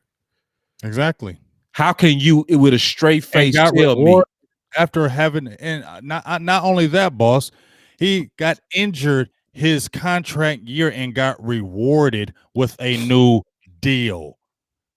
What the F is that? You were injured. It wasn't like you was turning up. You had a decent first year, and we jumping up and down for a 6th round pick, and you reward them when Jordan Lewis clearly is better than Anthony Brown. Clearly. Man, Church said, kill me. Church said, I'm taking Jordan Lewis over Owuzie. That shocked me. I would too. I mean, if you would, I didn't know you felt like that, bro. Talk to me. Hold on, let me chill for a minute. I've always liked Jordan Lewis. Jordan Lewis has always been my dog. I just didn't know you felt like that though. But just talk to me. The reason why if I had a Jordan Lewis with the Awuzie body, now you cooking. Oh yeah. Oh Jesus, yes. Now you cooking. Give me Jordan Lewis mentality and Awuzie body. We cooking. Oh yeah, God, that's all pro. That's all pro. Yeah. You got a nice super chat, bro. You got to take that one. Oh yeah. Oh yeah. A fat. Oh yeah. No. Sorry. That was Boo thing. She just said she was sorry. She didn't mean to do it. I don't want to throw my boo out there like that, but now you got a super chat for 10, brother. I know. I'm telling you why he said it. Though. She timed him out on accident. You feel me? Okay. Because she be falling asleep sometimes, and she be watching the show, and she'll fall asleep. She just doze off and hit the button. You know what I'm saying? And she timed them out like she timed out 2 of my peoples. I'm like, why are they now? When you see somebody show love like that, I want to stop. Like, hey, I was gonna stop. Trust me, I was gonna stop. Shut up, boss. I get it, bro. Hey, I get it. See the blue ones. I love the blues, but when I see the light colors, stop. Like, hey. Yeah, that question and that's just right because anybody that's donating to the show is donating, and they should get the attention, because you put your investment into the content, and obviously appreciate it. Y'all keep doing that too. No, y'all know James don't sleep. James never sleep, man. This dude he'll hit me up and be like, "Hey, man, I work 12 hours a day, man. But you ready?" I'm like, "Damn, I slept, but I ain't ready. But just go ahead and send me the link, partner." Yeah, that boy, I'm telling that boy, like, hey, yeah, man, I put in my 18 hours a day, man. My day suck, but hey, we finna rock. I be like, man, go say, man, go take a nap or something, bro. Yeah, you know what I'm saying? But man, now, dog, but back to this Jordan Lewis thing, though, man. Please I continue. mean, like I said, Jordan Lewis has always been my dog. Now he's hasn't been what he has like this past season. Yeah, he But was you he know was a what? penalty magnet this year. But you know what I feel also was I just feel like his heart is not really in Dallas. He says he loves Dallas, and I think he loves the city of Dallas. You feel me? Like Dallas. Who won't love Texas? Dallas, Texas. Even if you don't play with the team no more, you probably still gonna have that heart in Dallas. You Yeah. feel me? It's just Yeah, gonna you be there. coming from cold. You Now you feel down me? here in good But weather, low taxes. You that know what heart I'm is gonna be saying? there. But I just feel like his mentals wasn't like with the team any longer because this is my last year. If I'm they probably pay him, done. he'll be with it. Because if you But I pay him, don't you think saying they're you gonna do appreciate that him. with Jordan. I don't either. I think he gone. And see, he's more of a doggish. We let the more doggish mentalities leave, but we keep the more puppy mentalities Yeah, with we Anthony keep Brown here. Anthony Brown and Xavier Woods. We keep the We keep the softy guys. I ain't Yeah. trying to call y'all soft, but the dogs we don't want to keep, but the we want to keep those. Yeah, the guys that got the, I like that guy. He has a great smile. I Yeah, like that guy. He has a great attitude. I just, that's a pro's pro. But like I see a captain in the making one day. You guys just watch and see, Mortimer. You watch you and feel see. me? You Here's want to see $1. Mortimer? You Yeah, watch it's and more. see. I bet you 50. I bet you $2, Mortimer. Yeah, I bet you $2. You just watch that $2. guy right there. I know what I'm looking at, guy. I've been doing this a long time. I still got it. You know what I mean? It's like I don't know. You get what Nah, I'm saying? it's that, bro. And see, when you have that type of mentality, you have meddling. You have meddling, and it's Cole clear Beasley said it, didn't he? meddling, bro. Yes, bro. Everybody's Cole Beasley saying it. said it. It's Cole just Beasley that said the front we office not needs to saying stay it closer. enough. The fans need to say we sick of it enough. And to the fans together, because you saying it, I'm saying it, but not enough people saying it. Damn it. We need everybody saying it. You need to tweet about it, talk about it, put it in these. And the reason why you need to do that, put a hashtag under stop the politics, because they look for trends. If they see a trend of us tired, stop the politics in Dallas. Stop the politics. Hashtag stop the politics in Dallas. Then yeah, let's rock it. That's the movement. Yes, stop the politics. That's the movement. That's the hey, movement. y'all hear the movement here first. Y'all hear the movement here Yep. first. Stop the When politics. stop the We gotta politics. trend it, bro. Like that's what we gotta do. We gotta trend it because when we let them see it, we gotta let them see it. We see it. We see it. We don't like it. Like you can't keep having Anthony Brown get signed after being hurt, and then the guy that you put on the biggest, like, damn man, you put Jordan Lewis on Kamara, on Ingram. You put him on the toughest assignments. That's who you have faith in him to do that. You have faith in him to even play offense for us. You have faith in him to do all kind of gadgety stuff to show. And then when he comes off the field, people say, "Ball God." One of your ex-captains looking at him from the distance, Barry Church say, "Shit, I wouldn't only take him over Anthony Brown. I'd take him over Owuze." I'm like, what? All of this we all see, and yet he subs with Anthony. It makes no sense, bro. So yeah, hashtag stop the politics, man. We need to stay on that movement. Hashtag stop the politics. And then also check this out. You go from a Rod Marinelli, who they say all his time was done, and at least I would give Rod Marinelli and Rashard credit. They actually cared about their team, their players, all that good stuff, but they always had their players running to the ball. So you leave from a Rod Marinelli to a Mike Nolan, and we were supposed to say this was the guy that was going to get the defense together. That's not a defensive guy.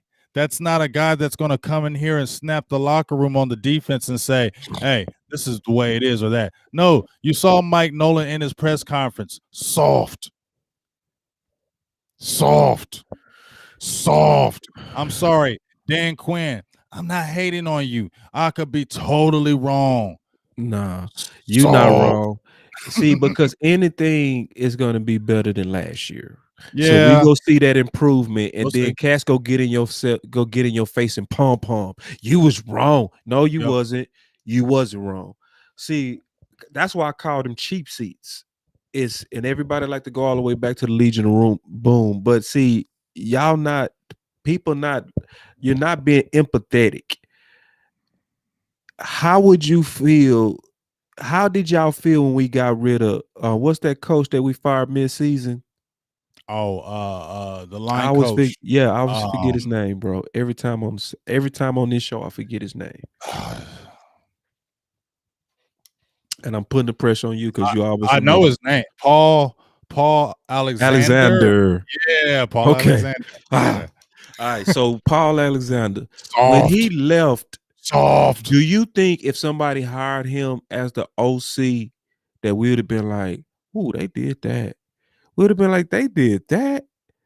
See, you can't go hire a coach who got fired mid-season and was known for the biggest comebacks and then just be like, but he wasn't the defensive coordinator, so you can't blame him.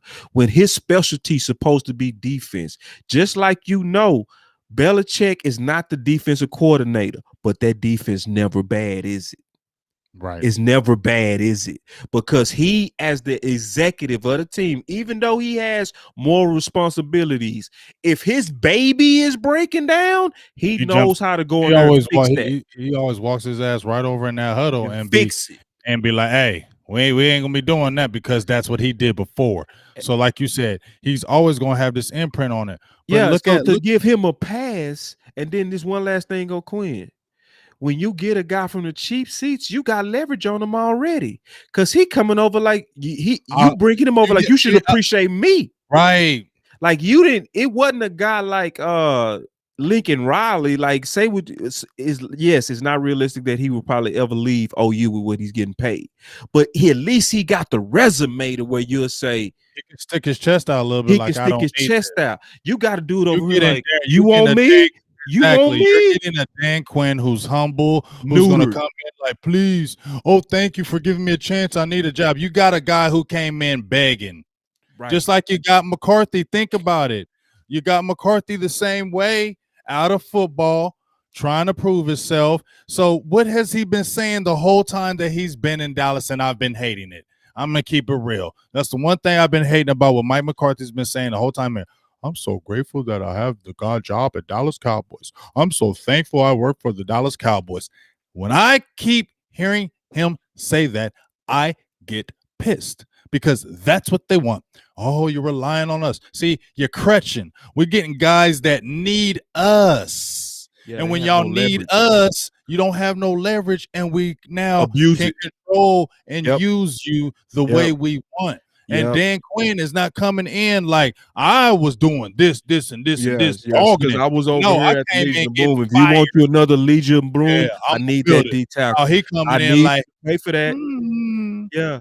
Oh, we're not getting D tackle. We're gonna go cheap seats again. We're gonna hardball Dak so that we don't have the money for free agency.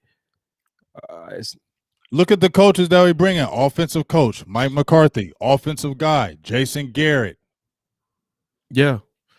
I mean, they moved away from the. I mean, get some kind of defensive something. I wouldn't mind get a defensive, some defensive brains in this building, dog. We can't keep thinking that we're gonna outscore everybody. Like I'm tired of this. I think we gotta outscore every team we play. Like that don't work, bro. No, bro. And to be honest, let's be all the way honest, bro. We getting ready to see it again, bro. Dog, listen, and I'm not trying to be the first. You know how Bells be like, I said that a long time ago. I said that. Nah, bro. I'm just telling you the truth. And the biggest signal to me was this. This is why I don't have no pom-poms for this defense, bro. Then you go get a foreign exchange student to be the coach of the defensive line. Of the biggest need you got on the whole damn team. You don't get a dog on the defense. We lost the first 4 games because we in the trenches. Run in the trenches. In the trenches. And where the biggest need is, you go stick a newbie. That's what he was only a linebackers coach for 1 year. Before that coach was over quality control. You know what Roy Williams called that? The people who go get the coach's coffee and they hold up the cards for the scout team. So you got you a scout team coach, a scout team barker. Hey, Danucci, hey, tell that guy to run a post and look at this, run a wide. This is Seattle's favorite play. That's who we hired. I'm serious too. I'm serious. And then my boy Eric, he falling for it. He say, D-line is Quinn's specialty. All right, listen. He the defensive coordinator. All right. He's not. I'm telling you, yeah. I'm telling you, he's not gonna be in the room with those guys in the thick and thin. I'm telling you, you don't hire a D coach and then be up under them. You don't do that. The main guy that's gonna be in the defensive tackles film room is gonna be that youngster. Quinn might even make appearances to sell the Helping whole them. scheme. Right. Like he'll give the whole scheme. Like this is how we're going to attack Philly. This is how we're going to attack, New York. Then he's going to go back to the bigger planning things. Those individual guys break off into their rooms. So if it's not a guy that you respect, you go loaf, you go bullshit, you go take plays off. But if it's a guy that you know that's a dog and a real coach, I don't think they respected Nolan. That's why you saw that effort. I think right. That's why they didn't respect him. Yeah, and it wasn't no respect. Him. And then it was Mike McCarthy giving Mike Nolan the pass. That's why he wanted to check everybody for talking about that loafing. And when everybody he finally acknowledged it by week 12. Bro, I wrote in the article week 1, just as an observation. I said, I just noticed they was not running to the ball like on the rod. I'm noticing it week 1. You didn't say anything about it to week 12. So it goes back to that good old boy stuff again, where Mike Nolan got that spirit in him too. That's why we got DiNucci, and that's why we got Mike Nolan. Because Mike Nolan came in like, oh, I don't have a job. Nobody's really helped me when you helped me. And what did you listen to his interview? I'm so happy to be here with the Dallas Cowboys. This is like a dream job. That's all they want to freaking hear, man. We got you now. Thank you. We got you. And Eric asks, wasn't Quinn D-line coach of the Legion of Boom? Let's just be all the way honest, okay? The Legion of Boom, you could have coached that team, Eric. All right? Because he didn't draft those guys. No, I repeat, it was Gus Bradley that drafted those guys. He acquired those guys, and he did a good job of managing that talent. He managed the talent after the talent. That's good. After like it was already developed. That's like coming in to Gallup right now, and you the receiver coach. Gallup is already developed. This is year 3 going into year 4. Well, no, it's not just that, boss. It's just like if you have a national championship team and you retire, you go to the NFL. The next coach comes in, you just got to manage this damn team because we are goddamn talent. We got everybody returning. We adding talent because of it speaks itself. So I just got to manage it. Yeah, we're gonna win another national championship. Eric told me to chill, man. Listen, you getting a direct response, man. You can't get that from television. Go try to talk at the TV at ESPN. They not talking back to you. Take that as a compliment, brother. Right, we going back and forth with you, bro. Like that's a good thing. That like at least we going back and forth. And I'm gonna just tell you this: that's drinking the Kool-Aid. You've been in the room, boss. Yeah, I've been in the rooms, man. Play Division 1 ball. I'm telling you from experience how this stuff work, bro. I'm not making this up. I'm telling you, this is how it is. That yes, he was a coach before over the D line, but when you're the defensive coordinator, you're not going to be the individual. We pulled a dumb ass move, and we just got to call it out and accept it. Because if we just keep drinking the Kool-Aid and co-signing it, why would they change? Exactly. They're not going to change. But if we say we see it and we hashtag stop the politics and all that kind of stuff and start a movement and trends, then maybe we can get some movement out the organization towards common sense. Because, like, for instance, bro, let's just keep it all the way 100, bro. It was also super dumb when we made Kellen Moore Dak's coach. That was another dumb move that was based on favoritism that they had to fix a year later. We saying we see the bullshit now. We saw day one when you're like Kellen Moore's offense. A quarterback's coach. That's the first thought when they said Kellen Moore is a quarterback's coach. I said, why? And then people jumped on there, give him a chance. It's like, no, bro. You don't give no rookie ass coach a chance with a young ass quarterback. He's not a quarterback, and he's never taught before. He's not no quarterback. You can be smart, but if you don't have teaching experience, how you're going to take your brain and put it in somebody else's brain? That's why teachers have to be certified in most states. You have to learn the principles and tools to be able to get people to get and understand what you do. So to put a first-year coach on a quarterback going into his 3rd year, was just bad, trash ass wisdom. So that's the exact same thing we saying right now. To see that our defense suffered the fucking worst from defensive tackle, and then say the solution to that is let's go get a newbie ass coach who was holding up cards 2 years ago and bringing coaches coffee, coach linebackers only 1 year for the league, and then let's give him the toughest ass job that needs to be fixed now. No, I'm not gonna co-sign that just because it's the star. I told you. I said I'm not hating. I don't want to be the hater. I just said we'll see, but I'm not falling for that because Dallas, this is what they do. They want to go. We got Dan Quinn from the Legion of Boom. Isn't that the only thing? Isn't that what they associate with him? Isn't that what they said as soon as they hired him? Legion of Boom, Dan Quinn. They didn't say loser at Atlanta getting smacked, got fired, depressed. Might be, you know what I'm saying, got fired. They ain't saying that. And I know he's a head coach and all that, whatever. But we're talking about the whole fact of it is you got another guy who's got to come in with this, oh, thank you for letting me graciously be able to be here, Jerry Jones. Thank you so much for having this opportunity, Joneses. Thank you. This is the best job in the world. And that kind of stuff, man, don't fade. And y'all can keep falling for that Kool-Aid, whatever you want. 26 years, 10 years and counting. I told you 3 years out of 10 in the playoffs. Dallas ain't no winners, and they ain't winning on defense. And as long as you let them do that big, they go keep doing it, bro. Like if you let them, if you let them come at you and say, "Listen, this is what we did to fix the Cowboys. We got rid of Dez. We got rid of Dez, and we got a receiver by committee. Though it's going to be better. Trust me. It's going to be Thompson. Trust me, and it's going to be Hearns. Right. Okay, it's going to work. Deontay Thompson and Allen Hearns. Yeah. Oh, hey, guess what? We got another solution, y'all. We got Darian Thompson. We're going to replace him for HaHa, who was a consistent starter in the league and had over 200 tackles. But trust us, more of a center field too. He's more of a center fielder. That's what we're going to do. So, like, if we just keep drinking their Kool-Aid and that dirty paws and cocaine Kool-Aid and we drink it, they go keep feeding this to us. But if we vomit it up, like, hell no.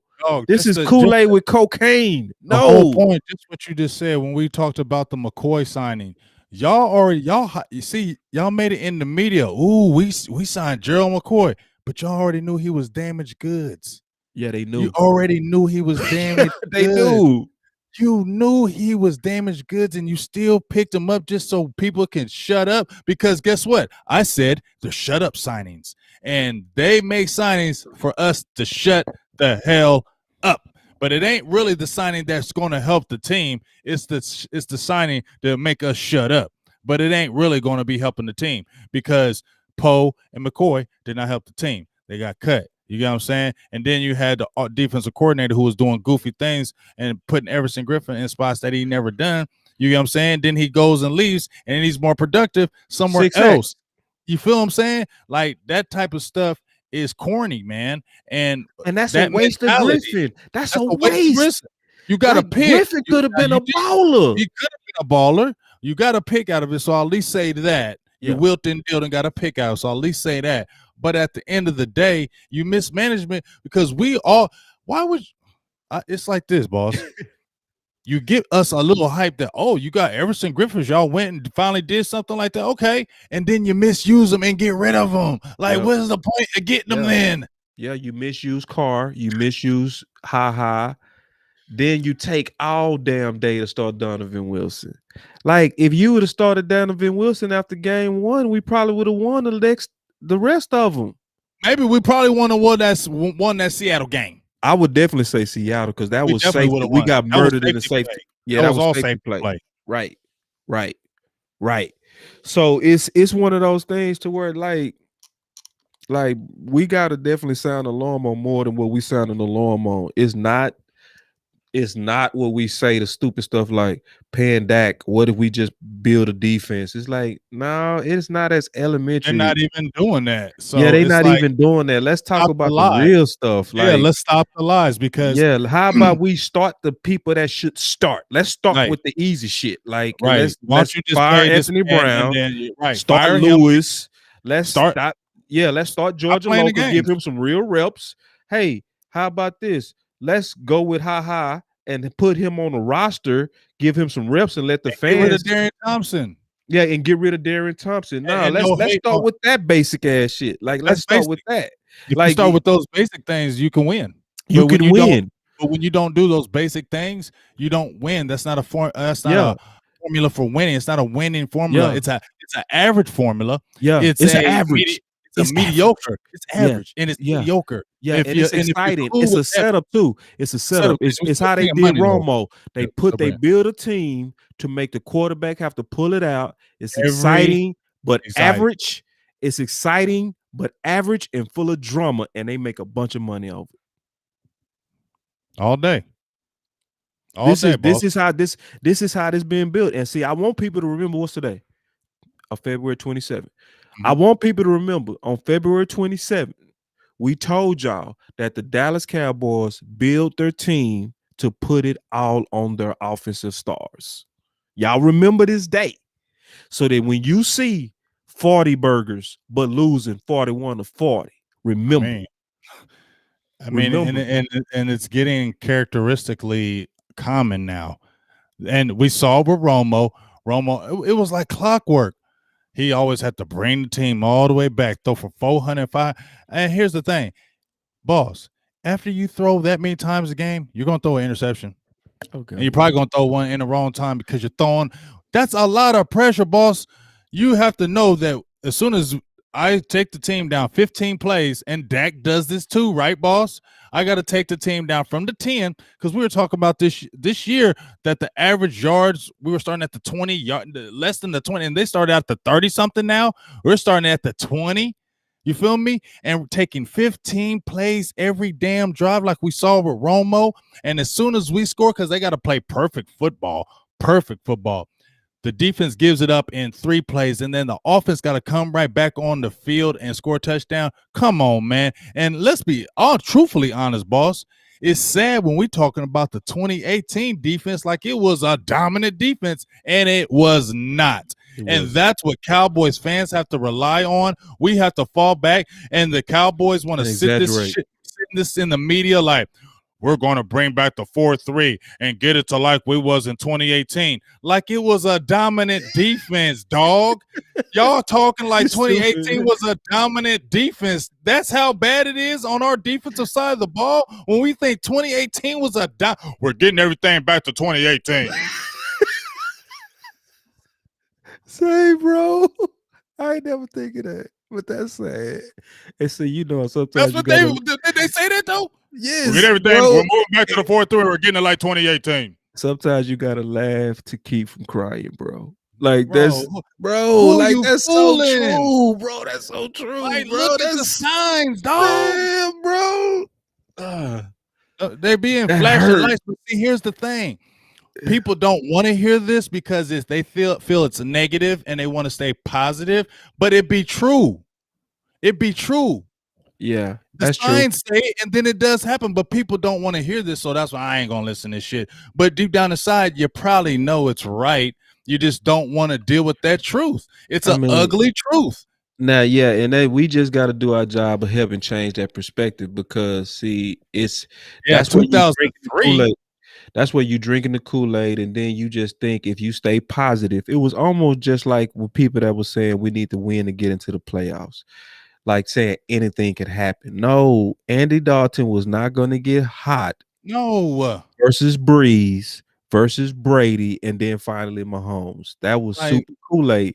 You didn't have to drink it. Y'all drunk it, but you didn't have to. You could have just sat in reality and said, we know what Andy Dalton is. We got 10 years to know what he is. We know that. He's not going to just turn, at least with Foles. When Foles got hot, we always like, Foles can get hot because we watched him in spurts of his careers get hot.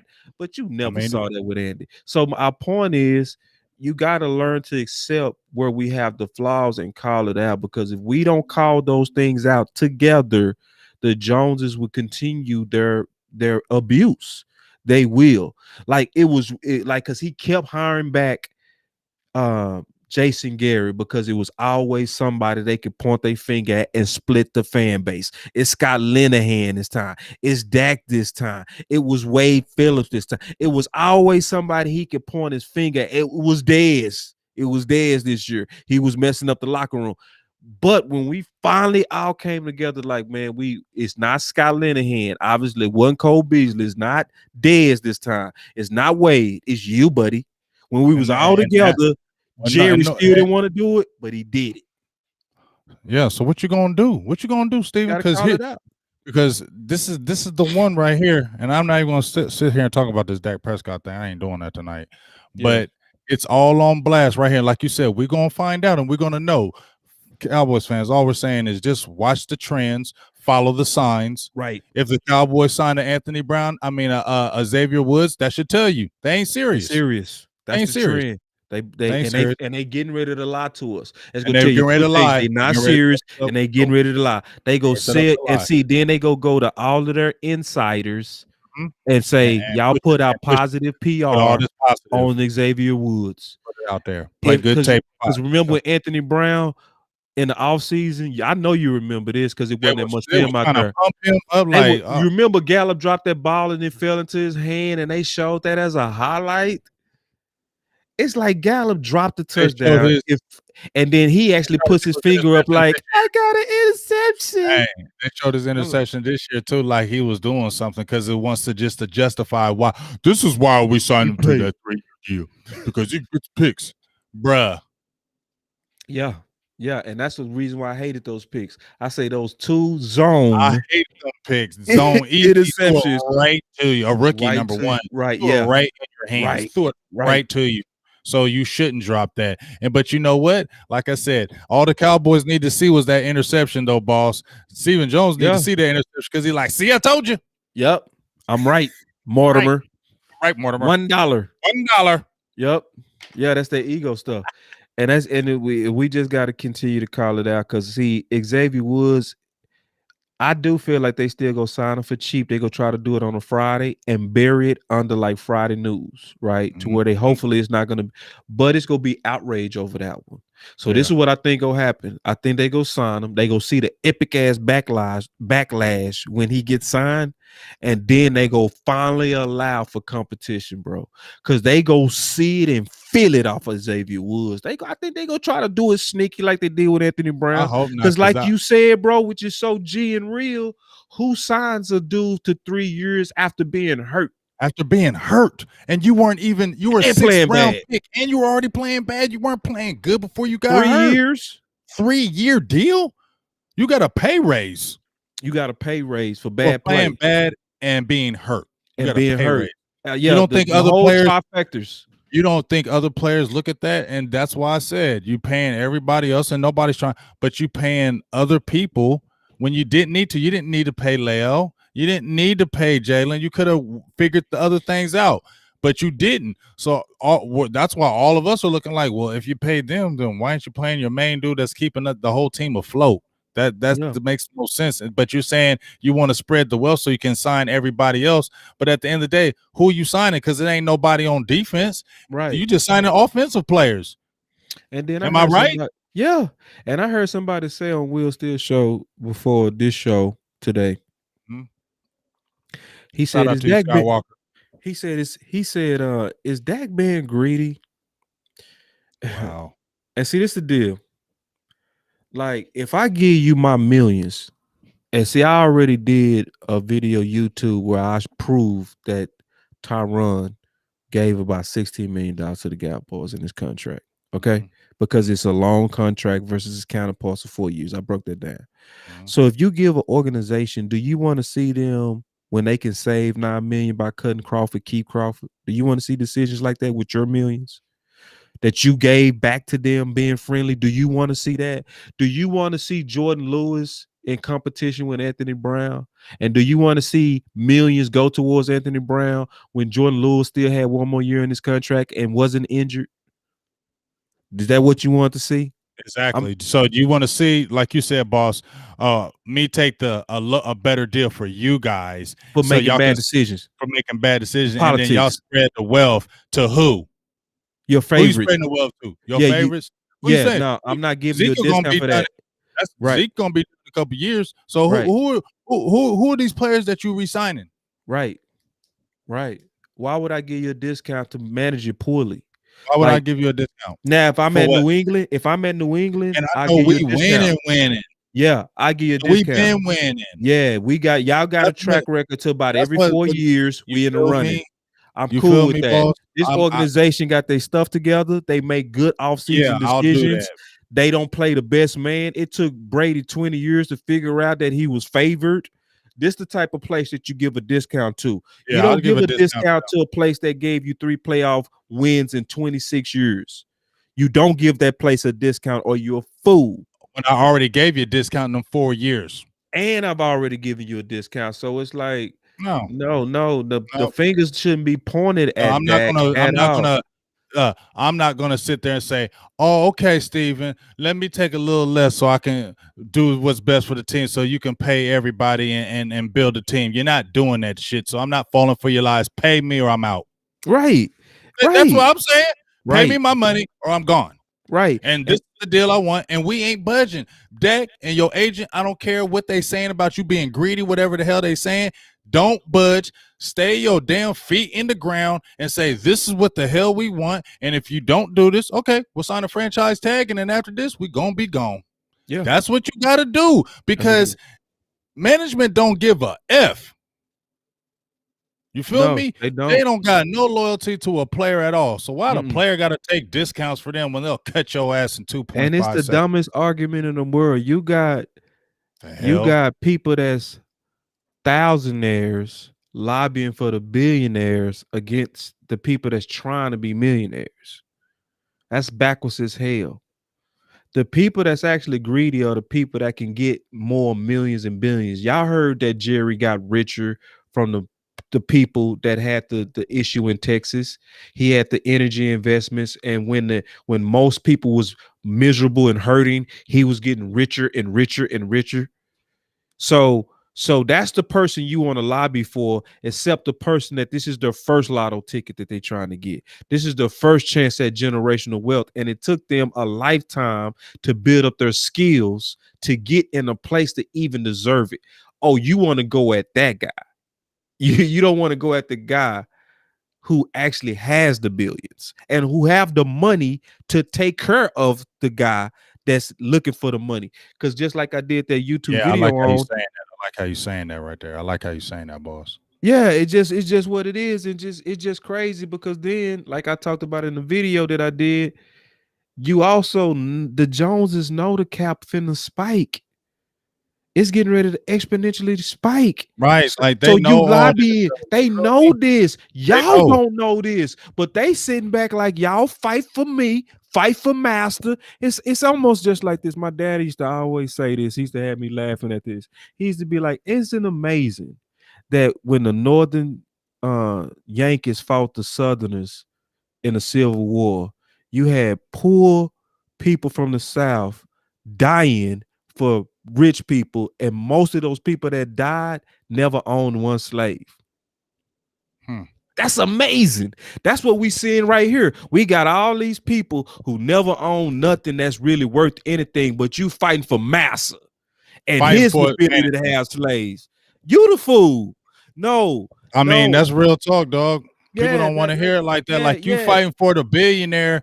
The billionaire. Oh, he's too greedy. And you even at your own damn job. This man fought his whole life to get one chance at this potentially. And it ain't like he a bum. Yeah, you saw with that ankle, it could be over. You saw that. Oh, you saw that with your own eyes. That guy's greedy. Not the guy that's sitting on billions. Sitting on it. Not the guy. Not the guy. Who's the richest organization right now? Yeah. And then it's the Cowboys. It's the Cowboys. So they ain't got the money. Yeah, Dallas definitely got the money to take care of who they want to take care of. And if you're gonna sit there talking about building a championship, like I said, show me. And if I'm Dak, I'm sitting back like, y'all ain't showed me shit. Y'all show me y'all gonna spread this money out and get a contender. Where? What free agents have you brought in? If I'm sitting back and looking at Dak, what free agents have you brought in to make me think this is a championship team for me to sit there and let me take less and spread out wealth out for everyone. What free agents have you shown me you brought? And if let me look at the draft, like where is the proof? Like you said, and we ain't been going to the playoffs. Where's this proof? Yeah, where my discount go get me? Where's the discount going to give me for me taking a discount for the betterment of the team, spread the money around? Who are these players that you bringing in? Because I don't see them. Let me ask you a question, Big. Real question too. Real. It's real too, bro. Like I want you to answer from the bottom of your heart. For real. Mm-hmm. So if I lie to you about money, would you trust me about money? If you said what? If I lie to you about money, hell no. Okay. Somebody lie about money. We can't be friends no more. Okay, probably. So this is the deal. Steven lied to our face last year. He told us the reason why we're trying to make Dak be team friendly is because we're trying to pay Cooper and put more around him. Let me ask you a question. Did Cooper get paid? Yes. So did that have anything to do with Dak giving a discount for him to be able to get paid? No. So you was lied to, fans. They said the reason why we struggling to pay Cooper is because of Dak, and they end up paying Cooper anyway. So that means he lied to you and used Dak as the bad guy to make y'all mad at Dak to put pressure on Dak. He lied to you. You still believe in him? You still believe in him? No, bro. Like, listen, like that's why y'all should listen to this podcast world. And everybody that go to because this is what I hate, Big. Everybody that go to the FX1s and the ESPNs and they're our family, they come back dumb. You know what I'm saying? They come back dumb. Like when you listen I told you, and they don't study. They just believe what that first thing flashes over the TV. And then you got to come down here where we are, and we say, hey, man, we gonna tell you the truth. They lying on our quarterback, bro. Lying on a whole bunch of stuff. I think he greedy. You don't think he he got endorsements from being a star. I said, I can always tell the people that just listen to FX1 alone. I can always tell. You can tell them instantly. Because you sound just like Colin Cowherd and Skip. That's exactly how I know. When I hear their first two sentences out their mouth and they basic like that, I'm like, yeah, we're not. Because of that star. That Bro, that star got literally zero to do with it. My thing is like, would you do it? I always ask you, would you do it? Would you do it? Would you? Oh, y'all kissing, and I'm not saying everybody in this video. I'm just saying these people, y'all kissing management's ass. You ain't even kissing management at your own damn job's ass. You ain't kissing their ass. You hate management. I want a raise. I want this. They treat us like shit. Blah blah. Well, they do the same thing in damn football. That's what the players be complaining about. It's the same shit. It's a business. You hate your managers. You be hate management. Yes, you do. You don't fight for them. Yeah, man. And see, you be mad at them because they don't want to give you a raise. Because why? You bust your ass at your job, right, boss? You bust your ass probably better than the next man, right? Right, boss? And then you come up for that raise, and you like, oh shit, I've been doing it a quarter. Man, that's a good question. What? Let me jump on that one with you, bro. My boy asked the question, would you take that? Hell no. Listen, for anybody that says Dak already making millions, you don't keep millions giving away millions. All right? I'm going to just say that one more time. You don't keep millions. See, because the same people that be like that greedy, y'all the same ones that be like, Buster Douglas stupid for losing all that money. Yeah, you lose all that money by giving away millions. Now, what you do is you act just like the Jones who act like they got to count every penny. You act the same way with your own money. It's like, no, I'm going to get every cent. The worst thing, I'm not going to even get into Dak because we promised we weren't doing Dak today. I was almost going to take that thing, dog. Next. Right. I mean, you feel me? Like, let me shout out to my dog. I got a couple of hollers right quick. My boy Craig say, man, y'all the best collab, bro. I know, bro. Man, my partner always rock, man. That's just what it is, bro. This is every time. Hey, and off the dome too, man. No playing topics, no nothing, bro. This is what it is. Appreciate you, Craig. I love you, dog.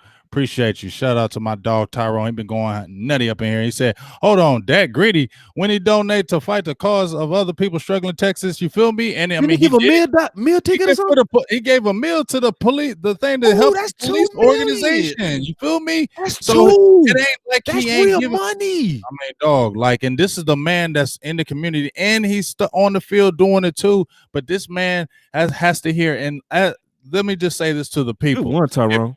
if you're the quarterback of the Dallas Cowboys, boss, or the people, right, and you're in the meet and you're sitting back, okay, think about this. This is your job talking to you on TV. See, we don't have our job talking to us on TV. You feel me? But imagine if your boss is on TV saying this. Yeah, we definitely got to make sure Ezekiel's good because he's the one that makes this team go. Imagine hearing your boss say that while you sitting back chilling and you still going to work. Hey. Is that how you do it, G? Red 32. I'm doing this and I hear my boss saying that to the public. To the public? Yeah. Then my boss goes back in boss goes back in the public and says, "Yeah, we love Dak, but you gotta make it right for everybody." You know, this is my boss saying this about me. He gotta make sure it's right for everybody. He gotta make sure it's right for everybody so we can take care and put things around him. So that's what we love him, but so you're hearing that and you're believing you're not. You know what I'm doing? I'm getting rid of this agent right here. I'm firing you. I'm getting this agent right here, and we're gonna wear y'all ass out. And we're about to wear y'all asses out now. Mm-hmm. Yeah. Sorry, about to wear y'all asses out. And it's the most disingenuous thing to take care of me, and you didn't. So now I'm gonna wear y'all asses out. And see, let me tell you why this is also, in my opinion, just super, super disingenuous and to a point evil, because you telling the fans that Dak is rich because he has a star, right, and that he should give a discount because that star just has automatic privileges, right? Where you making them sound greedy, but you can't drink from the well that you poison. So the value in the star is the people with the stars, like you got on your head, right? And like I got behind me and a lot of different stuff, right? Mm-hmm. And what we purchase. But if you've told the fans and half of them believe that you're a greedy SOB, then now the water that you're saying he should drink from is poisoned. So you poisoned, but still telling people he's going to be able to drink from this. He's been an asshole because he's not willing to take a discount because look at all this he can drink as you pissing in it. You're pissing in the water, and then what I mean is half those fans are now mad at Dak. So how is he go drink from that when his life and career after football is over and he's in a new venture in business and he's trying to expand out and he want Cowboys fan support and half the fans gonna be like, man, F you was a greedy son of a bitch. And we needed you to take a discount. And that's exactly what the hell a lot of people are saying. That's exactly what they saying. Son of a. Yep, that's exactly what they saying. So it's super disingenuous, bro. And you doing this for just cheap ass leverage. It's petty as hell, bro. Petty as hell. It's just for leverage. I'm gonna make millions of people not like you just so I can get $1 million off. And just so I can sit in the country club and say, yep, see, I got him to come in team friendly. Mm-hmm. Toast, guys. Toast. Exactly. Toast. That bullshit. Like, if it was really about what was best for football, we all know you would have made a market setting offer 2 years ago, and Dak would have been easily signed for $29 million for about 6 years, set the market at 100 total guarantee, and we would have all been looking at $28 million. Like, damn, quarterback's going for 40 right now. We got a discount on this. We got a discount. And he playing. And he playing. And he happy. Because and at the time, it would have been respected. Because it would have been a market setting. It would have been, they respected me. And they respected what I've done. But now it's like I had to go. You pissed on me. Now I had to go get this. It's like my guy Kay Hayes said. When I saw Dak, because I was watching that, when I saw Dak change that agent, I said, okay, yeah. He not playing. He's and when we looked at Dak, like, come on, Dak, you always been a good soldier. That told me Dak has done being the good soldier. Right. Dak is done being the dude that I'm kissing, I'm this and that. Yes, I love the Cowboys. Yes, this is my childhood team. Yes, I want to be here the rest of my career. But no, I'm not gonna go ahead and let myself be undervalued for this quote unquote system that you're supposed to be building around me. When you're talking about having these players built around me, when you say this, when you could have signed me a couple years ago, right? And that's when Ezekiel Elliott was stronger a couple years ago, right? But you didn't. So now when you want to sign me to a deal, Ezekiel Elliott gonna be gone. Right. Amari Cooper got it out in a couple years. How you know you're gonna re-sign him? You might cut it. We don't know. You feel me? Right. Like all this supposed commodity that you want to build around him. I don't trust you. No, I don't trust you're going to build that. And you damn sure ain't did it on the defense. So I damn sure ain't believing that. And then I see these players that you just paid Ezekiel, but you could have paid Dak and y'all could have been rolling with this contract already. But now if you sign Dak, Ezekiel is almost done. Right. Old. Let me read this comment real quick. I think it's a good one, bro. Okay. K. Hayes said, do you think that they have people leaking rumors about players during negotiations? Hell yeah. Yes, that's a yes. And the reason why I answer that, because they did an article on the Bleacher Report. It's not just the Cowboys. It's all teams. They did a study with the Bleacher Report that 90% of leaks come from teams that want negative information out on people they're trying to get leverage on. Mm-hmm. So pretty much, Quincy Carter said it about 3 weeks ago when I interviewed him. He said, if you see certain things, you automatically got to know that it's coming from the Joneses. So when you see them say Dak Prescott is now in talks, that's because the Joneses have put it out there. Yes, we are talking, and so the reporters go out there and say this. When Jane Slater came out and said Dak wanted $40 million, she was telling the truth, but it was a leak that they put out there to make him look greedy, because even though Dak's agent asked for 40, it wasn't genuine. He was basically saying y'all first offer was insulting at 25, so I'm gonna go way to the other side with 40 so y'all can stop playing F y'all, is basically what he was saying. Let's come to the middle around 30. That's why he did that. But to make Dak look greedy, they took the offer of 40. That wasn't really real. It was more so like at that time, like, bro, y'all know y'all tripping asking Dak to do 25 million. You know what I mean? But they leaked that out there. So guess what's been out there? Dak's a greedy son of a B. He wants 40 million. And it's been a lie until it became true. It now just became true that now he wants 40 because Watson just got 39. But if they would have signed him before Watson, Dak could have went for like 34 under Watson. And then when you're going to see Josh Allen, these other guys signing, it's going to drop the value even more. We know that the value depreciates every year. So what you were high at this year, we already know it's being trumped 2 seconds later. You're not going to be the highest paid player like for a year, 2 years. No, you're going to be the highest paid player for 2 months, 2 hours. Yeah, some of these cats. You feel me? You're going to be the highest player for 2 hours. Yeah. And then life goes on, then we ain't even talking about it no more. You feel me? We ain't even talking about no more because we know these contracts are trumping each other. Our dumb fans gonna still talk about it, be honest. Well, yeah, because they gonna be like Mr. $200 million quarterback. Right. And even when it's the biggest discount in time, in just 2 years, it's gonna be the biggest discount. But they gonna still be saying it anytime they mad at Dak. It's just that to me, Big, we got to continue to do what we're doing. And my boy Eric, he said, great stuff, BGJ, boss respect, got to get up early. Hey, I appreciate you, Eric. Man. I appreciate it because we had good dialect, had some disagreements, but it's all good. That's that good stuff. Yeah. Personal. Yeah. You have good back and forth. Yeah. You don't trip. Mm-hmm. And then that's it. You don't gotta the TV talk back with us, man. You gotta like this, bro. Appreciate you, Eric. Talk back, man. Appreciate you. And we need more and more people that appreciate podcasting and independence, because I know I fuss at the TV will never fuss back. And never fuss back, right, boss? Never fuss back. It'll never fuss back. Yeah, but you can turn us on, put us right on your television under the YouTube channel, under the Big and Silver and Blue Nation. And we getting players for you too. talking to ourselves. We bringing the real. That's why I Yeah, like. we bringing in comments. We Y'all bringing in making the the show. real. We bringing in like the real players too. So it ain't just us talking. We bringing in these guys. So Yeah, that's why I like bringing in them too. So you ain't just hearing me, my opinion. You're hearing real guys saying this that play with the boys or currently playing. Feel me?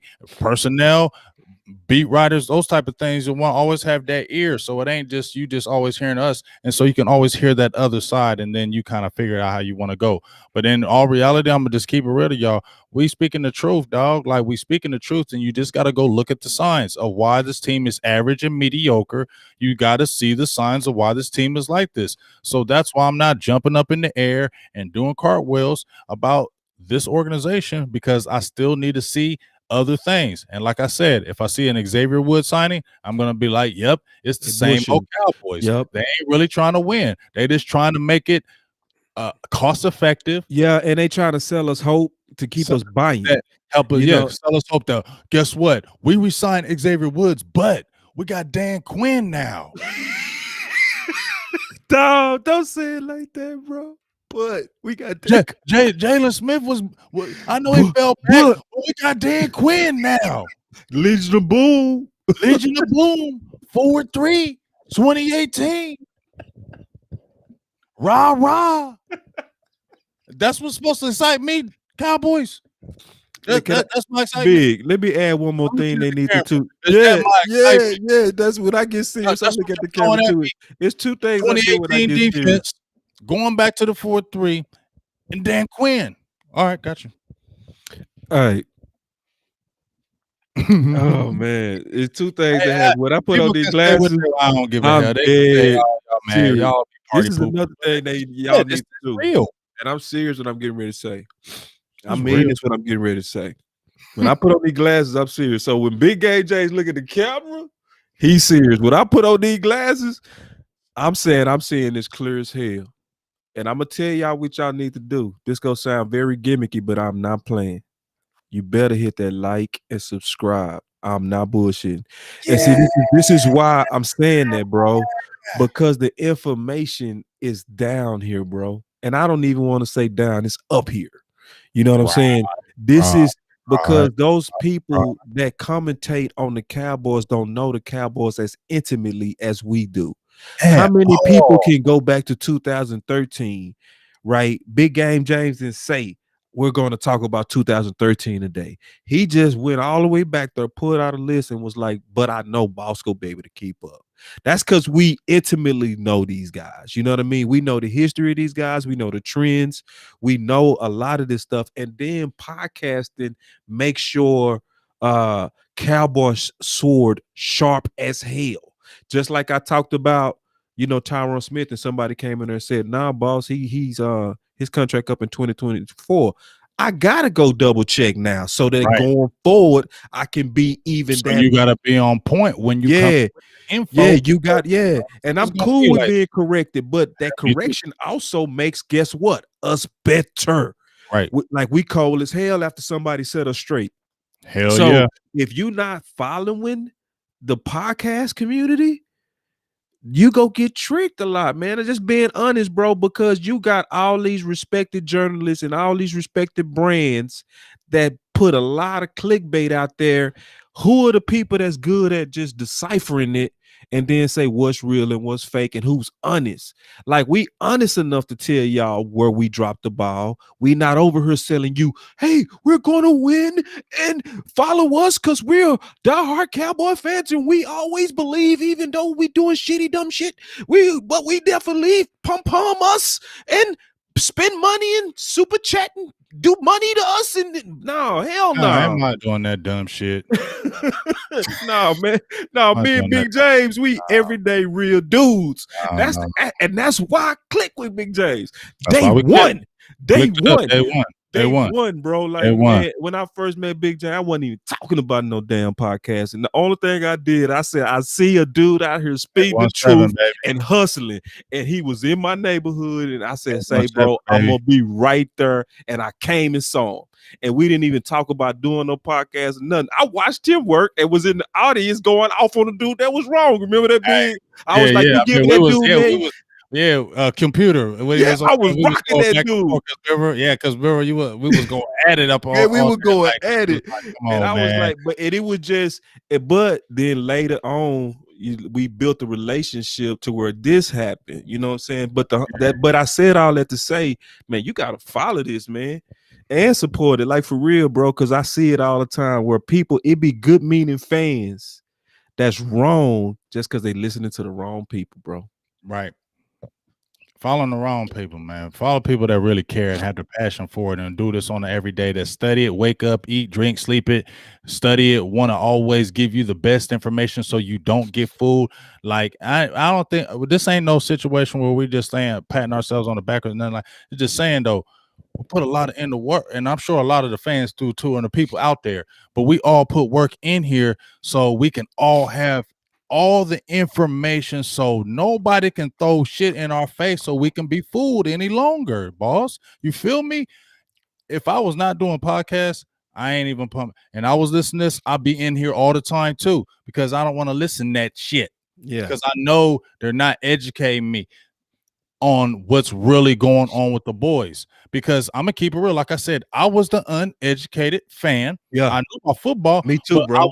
I was uneducated because I was listening to them. Yep, I was. 2014. Yep. I was uneducated because I was listening to them. Like you was And when I talking got about car.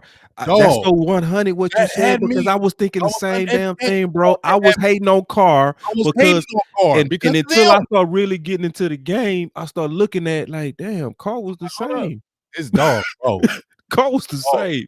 I was uneducated, dog. And Yeah. once I got into this media, it really opened my eyes, dabbling in, talking to different people, getting in behind the scenes. It's almost like, how you see an organization or a company you always wanted to work for, boss, always wanted your dream, always want to work for them, right? Yeah. Then you finally get the job, and Ain't then shit. you like see all the dirty shit in there. You're like, I don't know if I really like all this. You know what I'm saying? I don't Yeah. know if I really Yeah. thought all this I saw from the outside is not what I see on the inside. So I'm thinking different. And that's why I felt, not saying I would ever leave my team or anything like that, but it educated me and made me open my eyes and say, guess what? I'm not falling for that no more like I used to. I used to fall for that. Y'all had me. Y'all had me. But I woke up, I got smart, and now I'm not going to do that any longer. And we need more of our fans. And it's not even about preaching negativity of our team.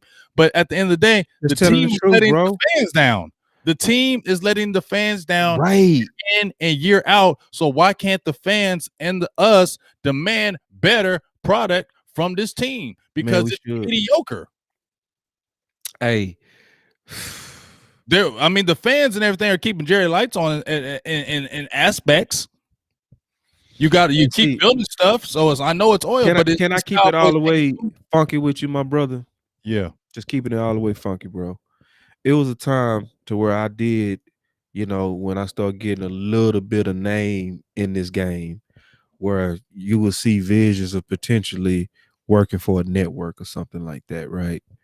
And the more I start kind of peeping the game, the more I'm like, hell nah. I do not want to work for no networks. I Oh, never. don't. Nah, Like, because your idea and voice will be squashed yeah, instantly, and right. your And ideas will that's be why. took on air, And that's and they'll why. show it right in front of your face, and it's not Right. gonna be your Right. idea any And longer. then I also start noticing this, and I know you noticed this because you real close, to insiders as well. A lot of those insiders that you would think are doing well financially are They not trying to get into the game we're in because because it's more freedom. You have your own voice, you work your schedule, you can build it to you have like a level control. of you have control. You have So control, from creative looking at control. you have creative control. And so like we are a secret weapon in terms of information, bro. That's why everybody's doing it, dog, because Yeah, you are in control of your money, your brand, and what you want to do. Dog, when I came out of media school, I had radio jobs. I could have yeah, got radio jobs. I yeah. could have got radio jobs. That was the point of people going to media school to get in there, getting a radio broadcast, sports Network and broadcast. get that job. You Right. feel me? I Yeah. mean, I was calling high school games, college games, you know what I'm saying? So I had my foot in the door to be able to do those things at radio stations. But the main thing I said, boss, when I went to media school, the first thing I said, boss, was I'm going to be independent and I'm going to stay independent. No matter if it's harder route to go, no matter if I don't see this glitz and glamour, I don't care, because every day I can wake up and have my freedom to create and control what I want to do when I want to do it. I can make my content how I want, and nobody else can tell me that. And that is a great thing for me, because now I can go hard in what I want to do, and can't nobody tell me anything different. And that's why they're doing it. And that's why people are here. And that's why I should continue to sub and follow Boss Cowboy. He got his YouTube up popping now. You need to go over there and sub that shit. You need to go over there and subscribe and pump that up. And I would like for you to subscribe to me. It's cool if you did that. And just other people in this community, this YouTube community, that's bringing this stuff to you. Because like I said, dog, I think a lot of us really bring that real, man. I think a lot of us. That's what. No, it's real. Let's check this out. Justin says something. He says, "Let's see what Quinn does before we talk bad about him. He maybe be a damn good to see." Y'all knowing what I'm saying? Yes, we do. And so we not saying we not giving him a chance. What we're doing is we're saying there are potential red flags, right? And we're not ignoring those red flags, right? Yes, he could be a good D coordinator, but we also looking at some bad decisions that was made around him. Like, for instance, hiring that defensive line coach. That's a new coach. That has nothing to do with Quinn, and that could fail him. And also, like we said, just keep your eye on Quinn. Didn't come in like I run shit. Quinn came in neutered. He came in neutered. Just like I told y'all, Steven neutered Jerry. He took over the GM. Go listen to my interview, even with James Whalen, the former tight end. He played with him, and he said, listen. I said, when do you think Steven started really taking over, really being? He said, I think he became the GM. This is what he said out of his mouth. I think he became the GM like around 2010. Did you notice what he said? He said that. I think Steven became the GM. You feel me? So Jerry is in name that. But Jerry ain't doing that cracking like it's Steven now. So we're just telling you, follow the signs. So we're telling you, and so that we can call out the right shit. Because what if it's not Quinn? Don't you want people that's go ahead, Big? No, go ahead. Yeah, if it's not Quinn, don't you want us to be able to say they set up Quinn to fail? You feel me? Right. We was telling y'all, like, if we was telling y'all, look, they hired an old newbie ass coach where we was bleeding the worst, which was the run game, and y'all expecting Quinn to be the savior in this. It's like so that's all we saying is like fall guy. So when it don't work, you're like, well, this is what we got. So but guess what? That don't place the blame on them. And what I wanted to show something. I'm gonna see if I can pull it up right quick, boss. Yeah. And while you doing that, K. Hayes said, I came in late, so I have to catch the playback. Does anybody know if Russell Wilson was discussed? Yes. And what we came up with is that bullshit. Yeah, and that Russell Wilson is a Jezebel whore. Okay. Right. She basically just used us to get attention from his girlfriend or his Seattle lover. He don't really want Dallas, and we not falling for it. And I can't stand Russell Wilson for that. Yeah. I at this point, when we play Russell Wilson, I hope we knock him in a concussion. Like, I hope we knock him out. Like, I found it, boss. I didn't mean to cut you off. I found it. You good. This is and somebody said, who is Greg Rosenthal? Yeah, whatever, bro. This is real what he said to me. This is just what it spoke to me. When he was talking about Jalen Smith, it says, Smith has struggled since signing a big extension in Dallas and has been discussed locally at length as a possible cut. Will he fit the new coordinator Dan Quinn's scheme? My guess is he stays. Smith got that extension because this right here, I want to just read this whole part, because ownership loves him, and the Cowboys don't save much by cutting him after June 1st anyways, which feels like a long time away. But here's the key that he said: admitting personal mistakes and making moves expressly designed to help the cap in the future are not the Cowboys' way. Say that last part again. Admitting personal mistakes and making moves expressly designed to help the cap in the future are not the Cowboys' way. See, I said that. That's why I said this when they hired Quinn. I said the hiring of Quinn with Witt, the defensive coordinator, was a basically sideways apology to Rod Marinelli and Chris Rashad. That's what it was. It's basically we just trying to go back to what Big Games just said, 2018. It's almost like what we do when we guys and we messed up and we full of pride. We don't just sometimes go back to the lady and say, you know what, baby, I was wrong. I did cuss you out. I had a bad day and I was tripping. Mm-hmm. Nah, we'll just go give her some roses, or we'll go wash a car. You know what I'm saying? We'll just be nice. What they really wanted was the apology, right? And then just like when they mess up with us and y'all do something that piss us off, and then we come to the bed and y'all sitting there with your booty out with our favorite panties on. See, that's how the Joneses do it. Big James, you know I'm telling the truth, dog. You ain't lying. That's how it is, bro. That's how it is. They don't say they sorry. They just go show you another way. They just go show you another way, but they don't say they sorry. And this is a perfect analogy. Like, yeah. And all they wanted was the apology. But I'll just go out and get this and do that. No, I didn't want that. I didn't want that. That's what Cowboys do. And just like with Taco Charlton, 3 years later, when it's all safe and sound now, we can jump out the hole now and say, yeah, it was kind of a mistake not getting Taco Charlton over TJ Watt 3 years later. It's safe now to say it. It's safe. Yeah. And see, like David Irvin, he came back and said he ain't like being a Cowboy, right? So it's everybody hating him for that.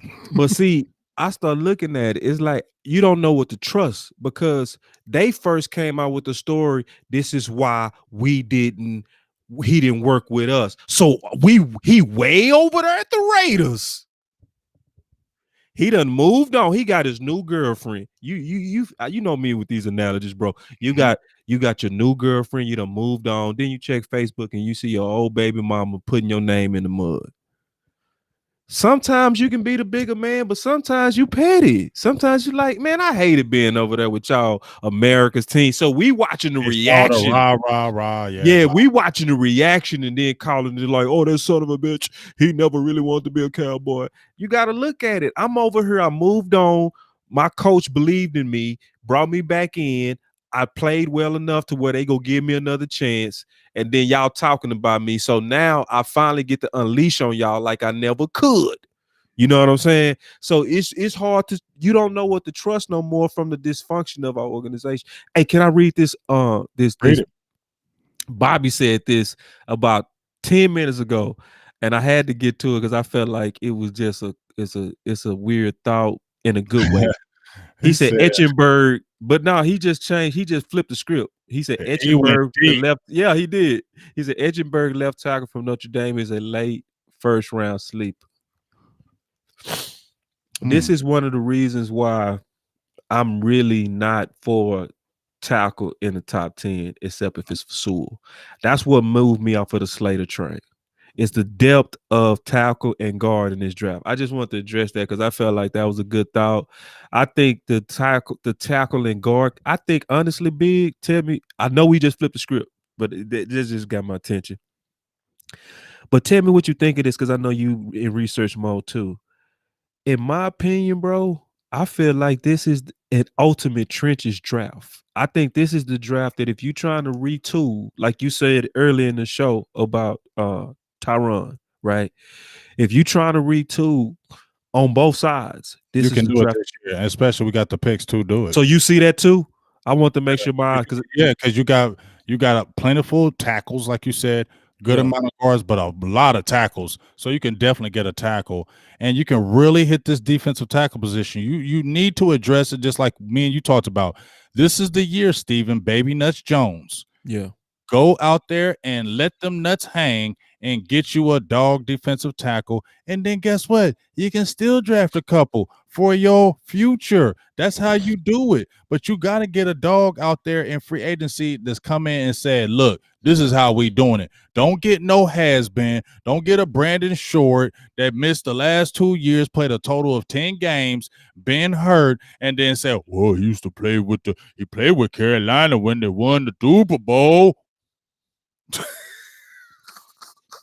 Oh, I'm not falling for that shit, man. Yeah. Get a dog, and we know who the dogs are. Yeah. Get a dog. You know who the dogs are. Yeah. Get a dog. we know who they are. Get a dog, pay the money, and you can still make it happen. Because if you don't, and then going to the draft once again, thinking, hedging, hoping that this player that you drafted is going to come in here and be lights out. That's a big guess, big dog. For me, every year, if you're not even touching free agency and you're going through the draft, that's a big guess. And the guys that we have on the team right now are not great, especially on the defensive side of the ball. So you're going to make that guess when you're making the draft, and you don't even have top dogs on your defense. Right.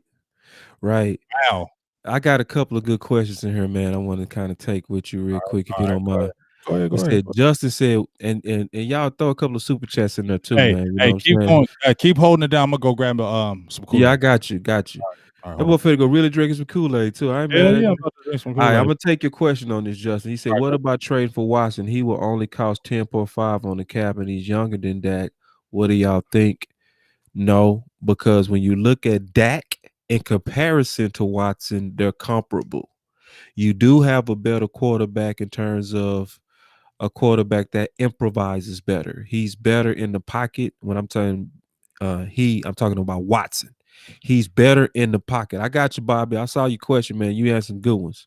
So he's better in the pocket, but Dak is better for Dallas. Dak is better tested in our environment. He knows our environment. He knows how to be our leader. He knows how to be the Dallas Cowboy quarterback. And why would you give away assets when you pretty much got about the same type of quarterback right here? Even if you believe, which I don't, that Watson is just better, he's not better by miles or nothing like that. So no, I'm not interested in trading for Watson. Hell no. And I'm not of the opinion that all you need is a quarterback. Because if that was the case, why was Watson only 4-12? Exactly. And that's Kool-Aid good as hell, but my God, this Kool-Aid is good. Ooh, don't do me, because I'm gonna go get some in a minute too. Don't do me. I'm gonna have to, because this Kool-Aid just hit the spot. You know how you? Oh my God. Yeah. Like you been talking, because that's how I feel when you been talking. You got that little cotton mouth. Oh my goodness. And then you just take that good swallow, that sugar, hit that esophagus. And it's so good because it's, you know how you just want to take the one quick drink and put it down. I couldn't. So I took it all the way to the bottom. I'm like, well, I'm about to sit down. I gotta have some. So now I got this little tiny, and I'm just looking at it like, when am I gonna drink that last little bit of that Kool-Aid? Because you did take your time, and then I know it did, because when you had a look like out, man, dog. Yeah. Right. So let me ask you. I'm gonna ask you a real question. As a Kool-Aid connoisseur, is it the bottom of the Kool-Aid that you're drinking, or is it the top? Bottom. Oh yeah, it's marinated now. Oh man, it's marinated. When I put it in there and I do this, yeah, that sugar. I know it. I know you got to brush your teeth after that, but you got a cavity. Cavity. Ain't Kool-Aid all wrong, boss. It's just water and sugar. Hey, it gets you through though. I mean, it'll get you through, man. It's like between bills, you got a sweet tooth. It's a late night. You need to swallow something just to get that little diabetic sugar rush, man. Go and get it in, bro. That's what it is, bro. I'm gonna keep it real. My grandma, I'm sure there's a lot of good Kool-Aids out there, but I'm telling you, I can really have my grandma's Kool-Aid bang against any. I'm telling you, yeah. Because see, and one more thing about Kool-Aid too, man, in the right hood, in the right atmosphere, man, Kool-Aid is taken very serious. Like if you don't occasionally have lemons and oranges in your Kool-Aid, if you don't cheat it every now and then and put a couple of them Hawaiian Punch Splendors in there just to give it another look, you're not really a Kool-Aid connoisseur. You just kind of like faking the funk. You need to come talk to Boss Cowboy and Big Game James and his grandmama, and we will up you on that game. And my boy Justin D did say I'm drinking Heineken at the moment. Don't get too loaded, bro. Yeah, don't get too loaded. But hey, let's get this question in, because I'm about to pull out. I'm tired. Yeah, I'm hungry too. I'm finna drink me some juice and cornbread. Oh, okay, cornbread. I ain't had some cornbread in a little bit. I'm gonna have to have some tomorrow, dog. Because I'm eating meatloaf tomorrow. Oh, that's meatloaf day. I ain't even know meatloaf dude, bro. Here's my thing about some people are though, but some people I'm not a meatloaf guy, but when you cook it really good, yeah, I will F with meatloaf. Hey, and let me tell you how I started to trick myself to kind of really rock meatloaf. I just kind of hamburger it and throw some cheese on it. I'm kind of hood like that.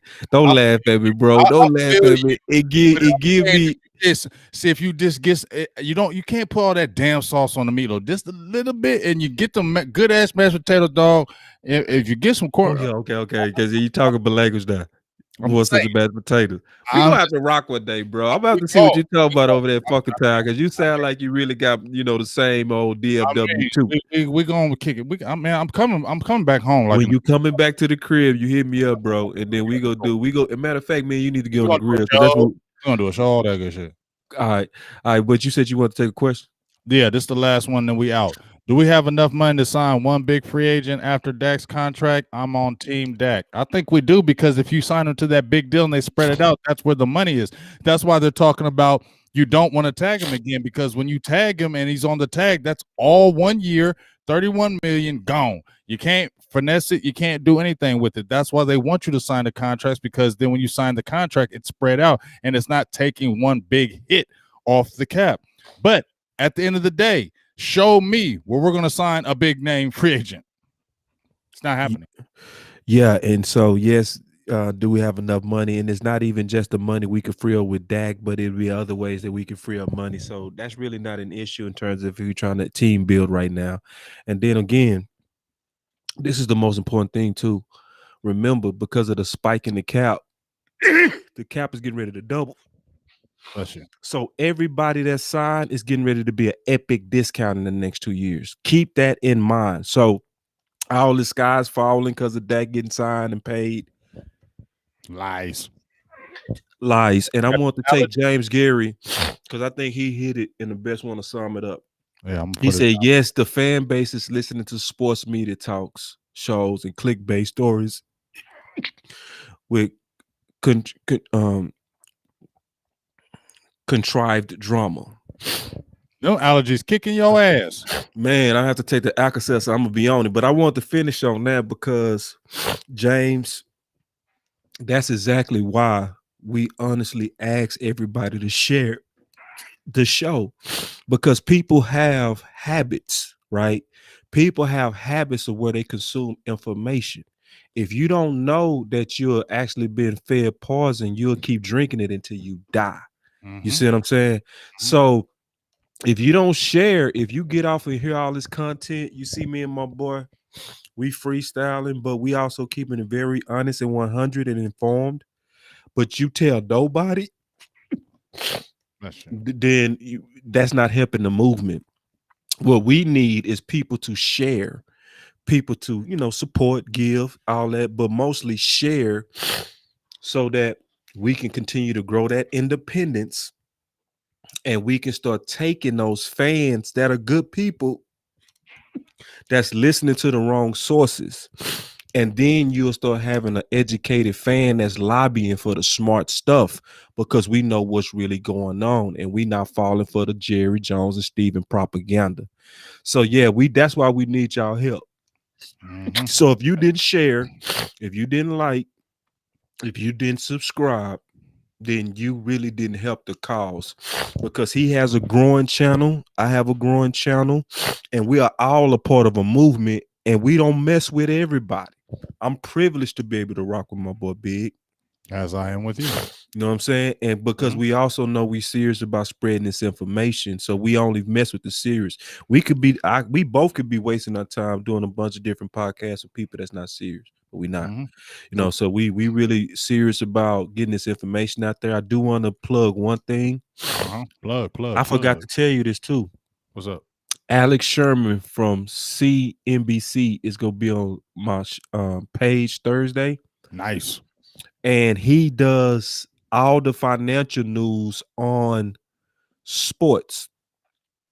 So he really understands this cap stuff way better than I gotta me, get bro. all on that shit, and it was his articles I was quoting, bro. Yeah, I need to get all on that then. What time are you doing that? Thursday at 8 o'clock is where we said it on Boss Cowboys Sports. Thursday at 8? Okay. And I'm gonna post it obviously it's gonna be on YouTube as well as Facebook. But it's Alex Sherman. I would say everybody look him up and read his stuff, and it's gonna get you excited that we gonna be able to talk to him, and then it's gonna really he might debunk some of my stuff too. So I'm not gonna act like I'm because this dude got like 2 master's degrees in this stuff, bro.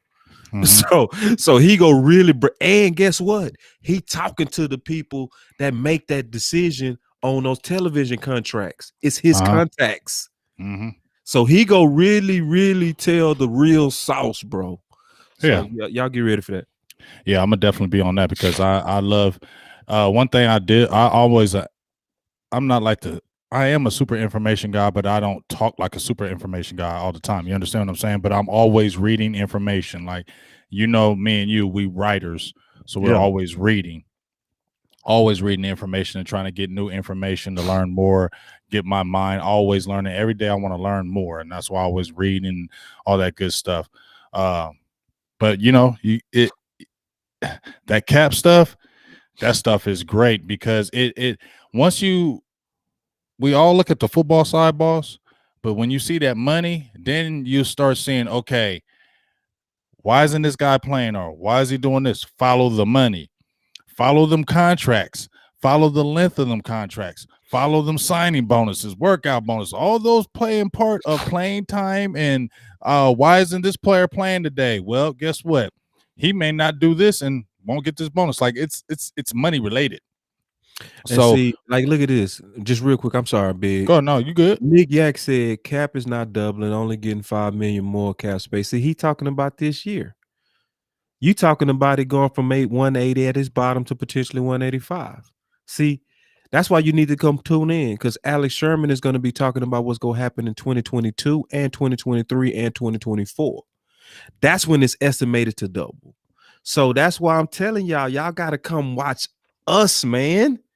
You know what I'm saying? And yeah, you gotta watch us, man. And when you come, you gonna be like, all right, my bad, though. I just want to explain that because it's like I said, it's a lot of bad info out there, bro. Yeah, and man. This dude, Alex Sherman, this is what he does, and he's in touch with the people that's getting ready to finalize the Monday night deal. That's set to close any day now. They already said that contract is double. That's just one of the contracts. So, and that's not even including, which we ain't even talk about, big gambling, bro, that they getting ready to allow that. And that's set to be bigger than all of that stuff. So anybody saying this cap ain't getting ready to spike, especially with Big Game James explaining last week on what basketball did, it's already happened. Big explained it better than everybody last week. He said, just go back to 2016. This is all you really got to go do. Go look up 2016 when the contracts kicked in for basketball. It was triple the previous contracts, bro. Oh, regular players are getting money now. Yeah, we not lying to y'all, bro. Like regular. Everybody that's afraid of that getting paid, thinking, oh, y'all just making it up. The cap is not getting ready to double. Like, listen, bro. Like, all the financial experts are saying this. All the tea leaves of saying it's getting ready to happen. Most importantly, it already has happened. It happened in basketball. Happened in baseball. Look at explosions. Like when they have TV deals and they explode, players get paid. And we telling you, so we not lying to you when we say Dak at any amount is going to be a deal. Stop the crying and the bitching. You better just get it done, because the faster you get it done, just the better we go be off in at least the next 3 years, because as that cap is rising, remember, everybody was under the old cap. So you got a new cap here, just for example, right? You got a new cap right here where everything is going to be based on this new percentage of the cap. So if you was 15% of the cap and it was 100 million, that's 15 million, right? So if it's now, just throwing out a number, 200 million, now your new number is 30 million. That's what happens when it rises.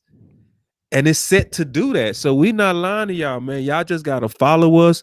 And we not saying take everything we say, but when we say it, go research behind us. Like, go look up Alex Sherman and read his stuff. He's a CNBC News financial sports analyst. Bro, that's the highest level in terms of dealing with numbers. Thursday it is. Make sure you there. You better stop playing over here, man. Go check it out.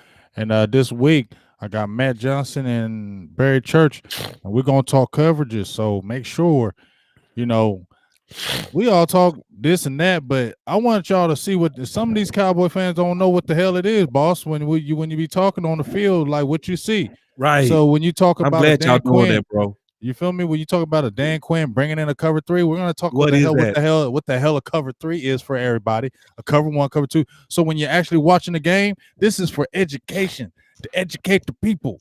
That's good. Educate the people. Yeah. You feel me? And Yeah, that's you why know I what wonder. cover 3 look like now. You feel me? Like when I brought James Whalen on, everybody was like, who the hell is he? But he played in the league. And guess what? They were talking about Pitts, the tight end, right? How he was one receiver from tight end. Well, that's what Whalen did. He went from receiver to tight end. And he talked about the transition, what he had to do, what he had to look out on the field. That helps because then when you look at maybe Dalton Schultz do something, it can be like, we want to open the eyes. That's why I like bringing players on, former players, because I want to educate even myself for us to see things that the normal people, because you won't get them telling you this somewhere else. Can I answer one more question, bro? Just real quick. Mm-hmm. My boy Nick Yeck say TV viewership down with TV sponsorships getting canceled for politics. All right, listen, man.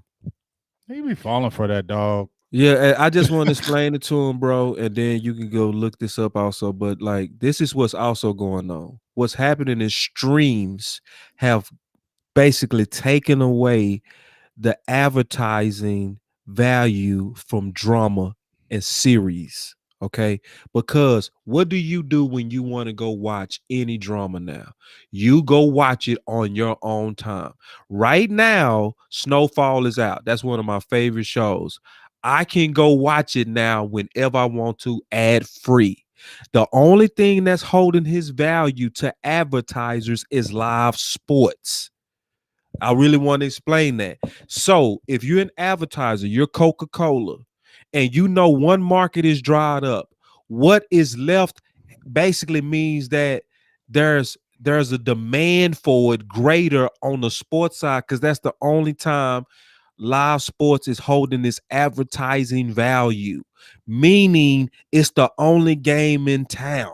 So when it's the only game in town, when you had an option of 10 at first, that only game in town gets to set its own prices because they know you need them. So it has nothing to do with the viewer ratings. It has to do with supply and demand. I played football for University of Houston, but what I also don't brag on is I'm an economics major. I got a degree in that, bro. So when I'm read this and I break this stuff down, it's based on my education. It's not just based on some couch ass fan that's reading articles. The articles that I read match the education is why I can explain it. I got 3 degrees: a finance degree, an economics degree, and an entrepreneurship degree. 3. Okay. So that's why I can kind of explain it. I'm not saying I'm better than anybody, but I'm saying you're just keeping it real, I'm dog. telling Just you telling that you this why is you should listen to, bro. because Yeah, this is I economics. actually did it. Yeah, I've done it, and I'm telling you, and I got a whole video that breaks down even the economics behind this stuff. So if you're looking at it just saying, oh, the ratings are down, that means it's not gonna double. Okay, no, that don't matter. So like if it was 300 ratings and everybody was watching 10 dramas, but now it's only 200, but they're only watching sports. That's an exponential rise in the sports value. I hope you understand that. So again, 300 that was watching 10, right, to now 200 that's only able to get their value from just sports. Sports raising their price, bro. Because at first that 300 used to have to spread it out to 10. It used to be Golden Girls, The Simpsons, cartoons. You could advertise and all of that. Now you can't advertise in none of that because you can pull up a cartoon when you want, a drama when you want, all of that, Game of Thrones when you want. So the only thing that where you'll sit there while it's live and still watch the commercials is sports. So I want so that's again. This is why you need the underground, bro. Yeah, this is where that's you real get shit right that, there, bro. Because Big James said we not only bringing up cast that's go explain cover 3. we talking the economics, we talking all of it, bro. Yeah, I can't wait to that Thursday stuff for real. I'm gonna be all in that, and I don't be in people's shows.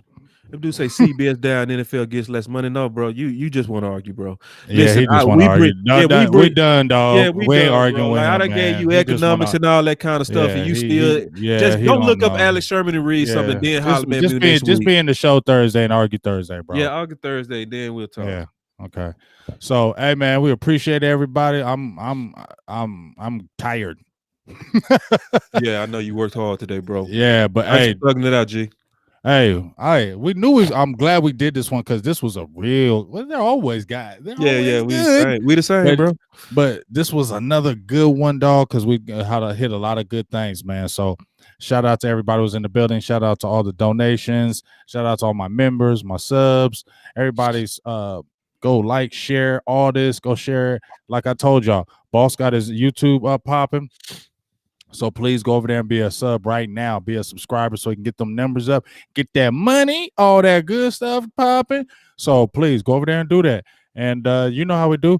Tell them one more time about the Thursday event, and then we're going to be out of here, big dog. Yeah, so we got the interview with Alex Sherman from CNBC. That's going to go, and I'm specifically asking him about Dak. So that's going to be on the Boss Cowboy Sports, as well as going to be on our YouTube at Boss Cowboy Sports. That's where we could be streaming from. Hey, and if we're wrong, come to the show and let's fight it out. You know what I'm saying? Yeah, and bring your evidence, and then we'll get through it. Bring all Because we your just want evidence, what's don't just true. talk. Yeah. We just want what's true. Now, if you end up being right, then we're gonna change our information to what's true. You know what I'm saying? Exactly. So we appreciate you, James, for giving me the opportunity to kind of put them in front of that, and then always just rocking with you, Doc. We kill it. Yeah, for sure. Boss, he said put a link in there if you got a link. Put a link up in there for you. Oh, for Boss Cowboy Sports? Yeah. It's just at Boss Cowboy Sports. It's easy. All you got to do type in at Boss Cowboy Sports, and then you go see a little cursive, a little blue. Only one. Yes, only one. Yes, it's at Boss Cowboy Sports. Feel me? And then they gonna have me. If you're on my YouTube, it's gonna be an animation of me and all that kind of stuff. You'll know it. It look like me. Yeah, you'll see it. You know what I'm saying? But I appreciate it, man. If I had my phone right next to me, I would throw in the link. I'm not being lazy. Hey, but it's all good, dog. But like I said, we appreciate everybody jumping in here, man. Another great show in the books. I had a great time as usual, as normal, like we always do. Continue to go out there and support. Make sure you hit up that show on Thursday. I'm gonna give you the day on my Matty Johnson Barry Church. Be ready for that. That's gonna be good. And I got a linebacker potentially in the works. I'll let y'all know that soon. So hey, we're just gonna keep on cracking and keep on going hard in the paint and keep on trying to speak truth, whether people like it or not. And remember, hashtag. What was our hashtag? Oh, stop the politics. Dallas Cowboys. No, Cowboys. Make sure you put Cowboys in. Cowboys, stop the politics. That's a lot. Big hashtag, but do it. And then also, if we so happen to overlap, still go catch the other show. Yeah. Because it won't be intentional. Sometimes it happens, though. Because he book a guest, I book a guest. We got to just do it. You know, it's just how it is. You know what I'm saying? But still catch the other show, man. Catch it in the morning on the way to work or something. Catch it, man, because we putting that truth out there, man. Yes, sir. The truth. You shall know the truth, and the truth will set you free. And I'll end it on that. Big Game James, Silver and Blue Nation, Boss Cowboys. We out. Peace.